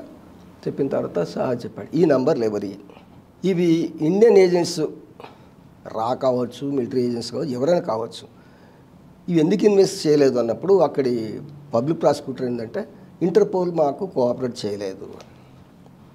Interpole vice president Indian officer Interpol cooperate చేయకపోవడం ఏందని ఆర్గ్యుమెంట్ లేవనెత్తాడు. అక్కడ అఫ్జల్ స్టేప్ గోట్ అయ్యాడు, వాడు చెప్పినట్టు వీడు చేశాడు. ఎక్కడ ఎవడైనా తన ఐడెంటిటీ కార్డు ఇచ్చేసి కారు కొనిస్తాడా? ఎక్కడ అబద్ధం ఆడాడు? అవును నేను పోయాను, కారు అంటే కారు కొనిచ్చాను, షాప్లో పోయారు, నాకేం తెలియదు, నేను ఒక్కనే తీసుకొచ్చానట్టున్నాడు. అనవసరంగా అఫ్జల్ను ఎందుకు స్టేప్ గోట్ చేస్తారు? ఇది ఖచ్చితంగా ప్లాన్డ్ కేసు అని చెప్పి ఆర్గ్యుమెంట్ చేశారు. అయితే రామ్ జెఠ్మలాని ఆర్గ్యుమెంట్ చేస్తూ, నేను పార్లమెంట్లో ఉన్నాను సేమ్ డే, నేను పోయేవాడినే కదా, గిలానీ ఈజ్ ఇన్నోసెంటు, వాళ్ళ కాశ్మీర్ భాషలో ఏదో మాట్లాడుకుంటే దాన్ని వెంటనే ట్రాన్స్క్రిప్ట్ చేయకుండా ఆయన ఏదో మాట్లాడాడని చెప్పి పెట్టి ఈ మీడియా ప్రచారం అయింది. ఆయన దగ్గర ఒక పెన్ను కూడా సీజ్ చేయకుండా కేవలం కాశ్మీర్ అందుకే అతను కుర్శిక్ష ఇస్తా అని చెప్పంటే హైకోర్టు కొట్టేసిన తర్వాత మళ్ళీ అప్పీల్ చేయడము అని. షౌకత్ వాళ్ళ అడ్వకేట్ ఏంటంటే, షౌకత్కి వాడు బామ్మార్ది కాబట్టి అఫ్జల్ గురించి చెప్పినట్టుగా రూమ్ పిప్పి రావాలంటే హాస్టల్లో ఉండరట వాళ్ళంటే ఇప్పించాడు, వాళ్ళకేం సంబంధం, వాడికి తెలిసినట్టు మోటార్ సైకిల్ ఎందుకు ఇప్పుతారు, వాళ్ళ కారు చూసి వాళ్ళు పారిపోయినారు, లైవ్లో వచ్చింది కాబట్టి భయపడిపోయి పారిపోయినారు తప్ప ఏం లేదు అని ఇలాంటి ఆర్గ్యుమెంట్. మీరు చెప్తున్నట్లుగానే ఆ జీవో అమలు చేయడానికి దానికి ఒక బలం చేకూర్చడానికి ఈ డ్రామా ప్లే చేశారు అనుకుందాం. చెప్తా దానికి. ఆ అటాక్ జరిగినప్పటికీ ఎఫ్ఐఆర్లో పోటా యాక్ట్ లేదు, ఆర్డినెన్స్ పాస్ అయింది కానీ పోటా పెట్టలే. తర్వాత పార్లమెంట్లో రాజ్యసభ లోక్సభ కూర్చొని, వీళ్ళకు రాజ్యసభ మెజారిటీ లేదు కాబట్టి లోక్సభ రెండు కూర్చొని యాక్ట్ పాస్ చేసి పోటా లోపల ఛార్జ్ పెట్టారు. పోటా లోపల కన్ఫ్యూజన్ ఇవన్నీ ఎఫ్ఐఆర్ రిజిస్టర్ చేసినప్పుడు లేదు.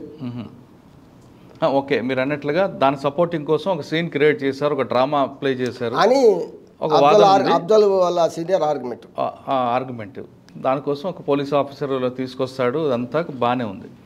కానీ ఇంతమంది చనిపోతారని అక్కడున్న ఆఫీసర్ ఎక్స్పెక్ట్ చేయడా సార్? ఇంత బ్లండర్గా మిస్టేక్ చేస్తాడా?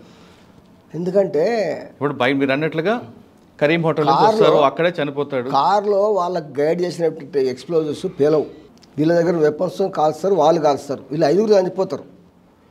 పోస్టర్లు పెట్టుకొని ఎవడొస్తాడు? కరెక్టే, వాళ్ళకి గైడ్ మిస్గైడ్ చేయకపోతే. కరెక్టే సార్, మీరు అన్నట్లుగా అదే జరిగింది అనుకుందాం. అంటే మీరు కాదు, వాళ్ళ ఆర్గ్యుమెంట్ జరిగింది అనుకుందాం. నిజంగా ఒక స్కెచ్ వేశారు అనుకుందాం, దీని బూబీ ట్రాప్ అని పోలీసులు అంటుంటారు.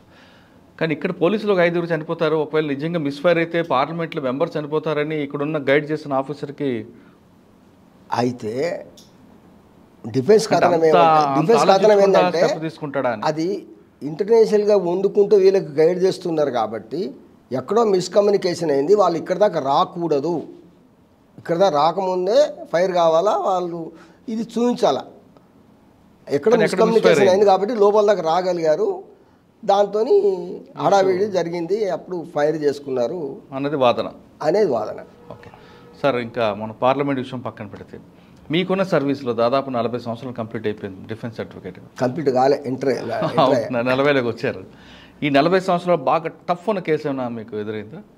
అడ్వకేట్స్కి ఏం టఫ్, ఎవిడెన్స్ ఎట్లా ఉంటే అట్లా పోతారు. అడ్వకేట్స్కి ఏం టఫ్ అంటే డిఫెన్స్ సర్టిఫికేట్కి ఈ కేసులో ఈ పీపీ కరెక్ట్గా ఆర్గ్యూ చేస్తుండడంలో, లేదంటే ఐఓ కరెక్ట్ ప్రాపర్గా చేశాడు కానీ మన ఇందులో మా క్లయింట్కి బయటపడేయాలని అట్లా ఏముండదు, అడ్వకేట్కు ఒక స్ట్రెయిన్ ఏమి ఉండదు. ఎందుకంటే వాళ్ళు ఉన్న ప్రకారంగా చేసుకుని మనసు మీద తీసుకుని కేసులు చేయడానికి ఉండదు. ఎందుకంటే నేరం చేస్తే శిక్ష పడుతుంది, నేరం చేయకపోతే బయటపడతాడు. అంతేగాని అది మనసు మీద తీసుకొని పర్సనల్గా అట్లేమి ఉండదు. నాకు తెలిసి ఏ లాయర్ అసలు వాళ్ళు ఎందుకు చేసావు ఎట్లా చేసావు కూడా అడగరు. అట్లా అడిగితే మనసును చేయబుద్ది కాదు. అదే ఇంత కురియలు ఉన్నాడు రా వీడు అని అనిపిస్తుంది. అంటే వాళ్ళ ఇన్వెస్టిగేషన్ ఫైల్నే మీరు ఫైలే నేను మాత్రం వాళ్ళని అడగను, అడిగి చేయలే. సార్ 40 సంవత్సరాలు మీరు ఫీల్డ్లోకి ఉండి చాలామంది అడ్వకేట్ ఆఫీసర్స్, చాలా పెద్ద ఆఫీసర్స్, చిన్న ఆఫీసర్లను పెడుతూ వాళ్ళు వేరే వేరే బ్రాంచెస్ ఓపెన్ చేసుకుంటూ కమర్షియల్గా వెళ్తుంటే మీరేంటి సార్ ఇంకా చాలా సింపుల్గా ఆ సైదాబాద్లో ఇల్లు, ఒక ఆఫీసు లేదు? చాలామంది ఉన్నారండి. ఎందుకంటే డబ్బులు వస్తే నేను డబ్బులు తీసుకునే మనను, డబ్బులు ఇస్తే తీసుకుంటాను, ఖర్చులు వెళ్తాయి, సంపాదించుకోవాలా, ధనమే చేయాలి. కమర్షియల్ కాదు మీరు, కమర్షియల్గా ఇక అది డబ్బులు ఇస్తే అసలు మా అడ్వకేట్ యాక్ట్ ప్రకారం కూడా డబ్బు లేవు కాబట్టి కేసు చేయను అనకూడదు. నువ్వు పలానా నేరస్తుడి కాబట్టి నేను చేయను, లంగవు దొంగవు అనడానికి లేదు. అదేలేండి. ఎవరైనా మీ దగ్గరికి అంటే నక్సలైట్ల కేసు కాకుండా, లేదు మీరు చెప్తున్న కొన్ని కేసులు కాకుండా, సార్ నేను ఒక మర్డర్ చేశాను ఆల్రెడీ, ఒక సుపారీ కిల్లర్ తీసుకున్నా, నన్ను బయటపడిన ఎవరైనా వస్తే మీరు టేకప్ చేస్తారా? మన వీలుని బట్టి ఫ్రీగా ఉంటే చేస్తాము. అప్పుడు ఏంటంటే అడ్వకేట్ క్లయింట్ కమ్యూనికేషను బయట చేయకూడదు, బయట లీక్ చేయకూడదు. ఒకవేళ చేస్తే అఫెన్స్, మా లైసెన్స్ తీసేయాల్సి వస్తుంది. కాబట్టి కాన్ఫిడెన్షియల్ కమ్యూనికేషన్ ఏది ఉన్నా వాళ్ళు ఏం చెప్పినా కానీ మేము డిస్క్లోజ్ చేయము. కాకపోతే మేము అడగం ఏం చేసిరని. ఒకవేళ వాడు చెప్తే విని మీరు చేసిన ఇప్పటివరకు చేసిన కేసుల్లో అన్యాయంగా అక్రమంగా పెట్టిన కేసులు కానీ, లేదు పోలీసు దర్యాప్తులు కరెక్ట్గా లేక కేసులు మాత్రం చేసుకొచ్చారు. కానీ వాడు కిల్లర్ అని తెలిసిన తర్వాత కూడా మీరు యాక్సెప్ట్ చేస్తారా? కిల్లర్ అని మేము ఎంక్వైరీ చేయము అని అంటుంది నక్సల్స్ వాళ్ళు కాదండి. ఒక సిఫారు నయీం నాటోడు వచ్చాడు మీ దగ్గరికి, అటు చనిపోయాడు అనుకోండి, వచ్చి సార్ నేను పలానా మర్డర్ చేశాను, నేనే చంపాను. అది మనకు టైం వీలుని బట్టి మనకు చేయాలనే మన డెసిషన్ తీసుకోవాలి. కానీ పలానా కారణం చేతనే నేను కేసు చేయను అనడానికి లేదు. అది అవాయిడ్ చేస్తారు కదా, డాక్టర్ దగ్గర పోయి ట్రీట్మెంట్ చేయమని అంటే నువ్వు ఏదో తప్పు పని చేసేసి నువ్వు వ్యాధి అంటించుకున్నావు నేను చేయను పోనడానికి లేదు కదా. లాయర్ కూడా అంతే. కానీ మరి కొంతమంది తెలివిగా ఇప్పుడు లీగల్ అడ్వైజర్ అని బోర్డు పెట్టుకొని కొంతమంది లీగల్ అడ్వైజర్ చేసుకుని, లీగల్ అడ్వైజర్ కాదండి నేను అంటుంది, లీగల్గా సలహా తీసుకోవడం ఇవ్వడం అనేది దానికి ఒక పాయింట్ ఉంది. కొంతమంది కిల్లర్లు, సుపారీ కిల్లర్స్ ఒక అడ్వకేట్ని లీగల్ అడ్వైజర్గా పెట్టుకొని వాళ్ళ సలహాల మేరకే నేరాలు చేస్తుంటారు. అట్లాంటివి వినలేదండి, అట్లా ఉండరు. ఇక్కడ కాదు కానీ బాంబేలో అట్లా ఉన్నాయి, అట్లా ఉండరు. మన దగ్గర అటువంటి వాళ్ళు ఎవరైనా మీకు ఎప్పుడు చేయాలనుకోండి అట్లనే ఉండరు. లాయర్ అడ్వైజ్ మీకు అది నేరం కాకముందు లాయర్ అడ్వైజ్ తీసుకొని చేయడము, అడ్వైజ్ చేసిన లాయర్ కూడా నిందితుడు అవుతాడు. కరెక్ట్. మీలాంటి ప్రొఫెషనల్ ఆలోచిస్తారు. కొంతమంది కమర్షియల్గా ఉన్న వాళ్ళు చూసుకుందాం, కమర్షియల్ అనడానికి లేదు, అది ఇల్లీగల్. ఇప్పుడు మీరు విశాఖపట్నంలో ఒక కేసు చూస్తుంటారు, నేరం చేసి ఆ వచ్చిన డబ్బులు ఇమీడియట్గా అడ్వకేట్కి పంపించాడు. ఆయన నేరం చేసిన తర్వాత ఇచ్చినాడా, సంపాదించి దొంగతనం చేసి ఇచ్చాడా, లాయర్ సంబంధం లేదు. కానీ తన ఫీజు కోసం నేరం చేయిస్తే నేరస్తు అవుతారు లాయర్. చేయించిన వాడు చేసుకొని రావచ్చు, మనకేం తెలుస్తుంది వాడు నేరం చేస్తే. కొంతమంది దొంగలు చెప్తుంటారు మేము జైల్లో బెయిల్ ఇస్తారు, ఆ డబ్బుల కోసం మళ్ళీ ఇంకోసారి నేరాలు చేయాల్సి వస్తుంది, అంతా అది నమ్మమంటారు. అది ఇప్పుడు అలాంటి లాయర్ ఇట్లా చేశాడని తెలిస్తే ఖచ్చితంగా is liable for punishment, prosecution చేయాల్సిందే. కానీ ఈ ప్రొఫెషన్ అనేది మీరు చెప్పారు, డాక్టర్ వృత్తి ఎలాగో మీ వృత్తి అంతే. ఇది ఖచ్చితంగా పేదవాడికి అన్నది హక్కులు కాపాడడానికి, అన్యాయం జరిగితే వాళ్ళకి ఆదుకోవడానికి, అర్ధరాత్రి కూడా తలుపు తడితే పలికే మీలాంటి అడ్వకేట్లు ఉన్న ఈ కాలంలో కొంతమంది నేరస్తులతో చేతులు కలిపి అదొక వేరేగా వాళ్ళు కూడా వెళ్ళడం అనేది మనం వాళ్ళు లాయర్లు అనకూడదు, నేరస్తుడే అనాలా. నేరస్తుత్వం చేయి కలిపిన వాడు ఎవరైనా నేరస్తుడే, అది దాని మీద చర్చించుకోవాల్సింది ఏం లేదు. ఎవరైనా నేరస్తుడితో చేయగలిగిన. మీ ప్రొఫెషన్లో చాలామంది ఇటీవల చూస్తున్నా వాళ్ళు హత్యలు గురవుతున్నారండి. మా ప్రొఫెషన్లో నేరస్తులు చేయగలిపి నేరాలు చేయిస్తారని చెప్పి అనుకోవడము అది అపోహ ఉంటుంది. అలాంటి వాళ్ళు ఉంటే నేరస్తులే. అది పక్కన పెడదాం. కానీ కొంతమంది అన్యాయంగా అవతల వాళ్ళ చేతిలో బలైపోతున్నారండి. మనం పెద్దపల్లి లాంటి ఇష్యూ చూసినా, శేర్లింగపల్లి ఒక అడ్వకేట్ హత్య. అవి వాళ్ళు ప్రాసిక్యూషన్ చేయాల్సిందే, వాళ్ళు శిక్ష పడాల్సిందే. లాయర్ వృత్తి లాయర్ చేస్తాడు, క్లయింట్ చేసిన దానికి లాయర్ బాధ్యుడు కాదు. అయితే మిస్గైడ్ వల్లనో లేనుకొని ఇట్లా నూరిపోయడం వల్ల ఈ లాయర్ చెప్తూనే చేశారు అని చెప్పడం వల్ల అలాంటి హత్యలు జరుగుండొచ్చు. కానీ అది వాళ్ళ శిక్షార్హులు, అది లాయర్కి సంబంధం లేదు. ఏ నేరం చేసినా నేరస్తుడు కాదు. ఒకవేళ లాయర్ ఇన్వాల్వ్ అయితే ఖచ్చితంగా ఆధారాలు ఉంటే లాయర్ నేను కానీ మీలాంటి ప్రొఫెషనల్స్ కొంతమంది మాత్రం క్లయింట్ ఇచ్చే ఇన్ఫర్మేషన్ బయటికి లీక్ చేయరు. ఎందుకంటే ఎవరు చేయకూడదు, అదే ట్రస్ట్ కాన్ఫిడెన్షియల్.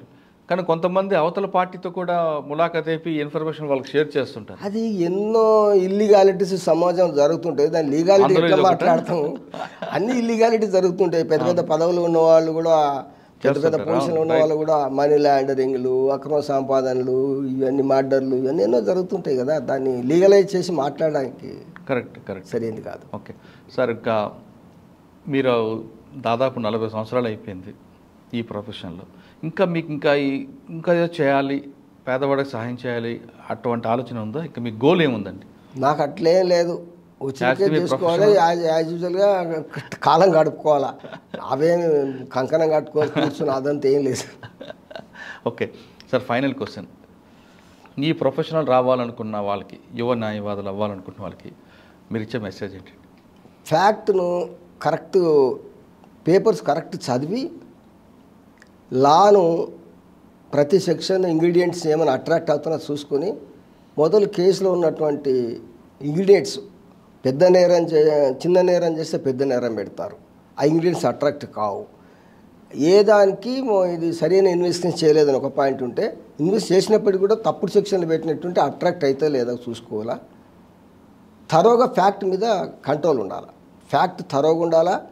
ఆ సెక్షన్లు మళ్ళీ చదివి చూడాలి, ఆ ఇంగ్రీడియంట్స్ అట్రాక్ట్ అవుతున్నాయా లేదా. ఒక కేసు చెప్తాను నేను. ఇనిషియల్గా చాలా జూనియర్ ఉన్నప్పుడు, అది లీగలేడే, ఒక పవర్టీ కేసు. అది ఒక గుడిసెలో ఉండేటువంటి ఒక ఫ్యామిలీలో వైఫ్ చనిపోతుంది, కాల్చుకొని చనిపోతుంది. పాపం ఆమె ఏదో గోడౌన్లలో ఇక్కడ పని చేస్తుంది, ఇతను రిక్షా తోలుతాడు. వాళ్ళకు ఒక పాప ఉంటుంది మల్కాజిగిరి, అక్కడ ఏరియాలో స్లమ్లా. పొద్దున్న లేచేస్తే ఆ అమ్మాయి నాకు డబల్ రొట్టె కావాలని ఏడుస్తుంటుంది. ఈయన ఏం చేశాడు, ఛాయ్ ఇమ్మన్నాడు. ఆ అమ్మాయి ఏడుస్తుంది. నీకు ఇంకా పని లేదు పాట లేదు, ఛాయ్ కూడా కావాలని కోపం మీద ఛాయ్ సిరుతుంది, ఈయన ముఖం మీద పడుతుంది. ఆమె భయపడిపోతుంది. ఆ పాప అప్పటికి ఏడుస్తుంటే ఆ పాపను తీసుకొని బయటకు వెళ్ళిపోయి అక్కడ బయట గుడిసె హోటల్లో డబల్ రొట్టె కొని ఇచ్చేసేసి ఆ పాపను ఊరుకుంటా చాలా అవుతుంటాడు. బయటకు పోతే నా పరిస్థితి ఏంటిది, ఈయన ముఖం కాలిందేమో అనుకొని ఆమె బయట కూరుకొచ్చేసి కిరోసిన్ బాంటి పెట్టుకుంటుంది. కాలిపోతే చనిపోతుంది తల్లి. హస్బెండ్ మీద కేసు ఏంటిది, హరాస్మెంట్, అబెట్మెంట్ ఆఫ్ సూసైడ్ పెడతారు. వాడిది ఏం తప్పుంది, పవర్టీ. పాపం ఆ అమ్మాయి సమాజంకి ఏం చెప్పాలా, చచ్చిపోతా అనుకున్నదో లేదో ఆవేశంలో కిరోసిన్ పోసుకుంది, మంటలకి ఎవరు కాపాడలేకపోయినారు. అప్పుడు లీగల్ ఎయిడ్ కింద నేను ఆ కేసు చేసినప్పుడు కోర్టులో అదే చెప్పా. పవర్టీ, ఆమెకు చనిపోవాలనే ఉద్దేశం, ఈయనకి అబెట్మెంట్ ఇక్కడ ఉంది, ఈయన ఆమె చనిపోవాలని ఏం చేశాడు, పాప ఏడుస్తుంది, ఛాయ గుమ్మరిచ్చేసేస్తే భరించుకొని పోయాడు, ఏమనలేదు వాళ్ళ కేసు ప్రకారంగా. అసలు 498 హరాస్మెంటే రాదు అక్కడ. పోనీ ఏదో 498 పెట్టాడు, పనిపాటు లేకుండా సతాయిస్తున్నాడు అనేది తప్పుడు అభియోగం పెట్టినా అవుతుందేమో, కానీ 306 ఎట్లా పెడతారు అని చెప్పి కేసు కొట్టేపించాడు. అంటే మీరు ఖచ్చితంగా వచ్చిన కేసును ఫ్యాక్ట్ చూడాలంటారు. ఫ్యాక్ట్ చూడాలి. న్యాయవాది వృత్తిలో వచ్చిన వాళ్ళు ఖచ్చితంగా ప్రతి కేసును క్షుణ్ణంగా చదవండి. పెట్టిన సెక్షన్కి చేసిన నేరానికి కరెక్ట్గా జోడీ ఉందా లేదా ఆ ఫ్యాక్ట్ చూసిన తర్వాతే కేసును వాదించండి అంటున్నారు దశరథ్ గారు. ఆయన చేసిన 40 సంవత్సరాలు ప్రతి కేసు క్షుణ్ణంగా చదవడం వల్లే ఆయనకి అన్ని కేసుల్లో అక్టిలు వచ్చాయి. అది ఆయనకున్న ప్రొఫెషన్కి ఒక టాలెంట్. ఇటువంటి అడ్వకేట్స్ వల్ల సమాజంలో ఈ రోజు కూడా న్యాయం నిలబడుతుంది. కోర్టులు కూడా మనకి కాపాడుతున్నాయి. కోర్టులన్నా న్యాయస్థానం అన్న ప్రజలు ఇంకా గౌరవం పెరుగుతుందంటే ఇటువంటి దశరథ్ గారి అడ్వకేట్ ఉండబట్టే. ఖచ్చితంగా మీరందరూ కూడా రోల్ మోడల్గా తీసుకోండి. ప్రతి కేసును క్షుణ్ణంగా చదివి ఆ కేసులో సామాన్యుడికి న్యాయం చేయండి. అక్రమ కేసుల పట్ల పోలీసుల పట్ల కూడా కఠినంగా ఉండాలని కోరుకుందాం. ఇది ఈ వారం దశరథ్ గారి ఎక్స్క్లూజివ్ ఇంటర్వ్యూ. వచ్చే వారం మరో గెస్ట్తో మళ్ళీ కలుద్దాం. అంతవరకు నమస్కారం. Thank you sir. Thank you.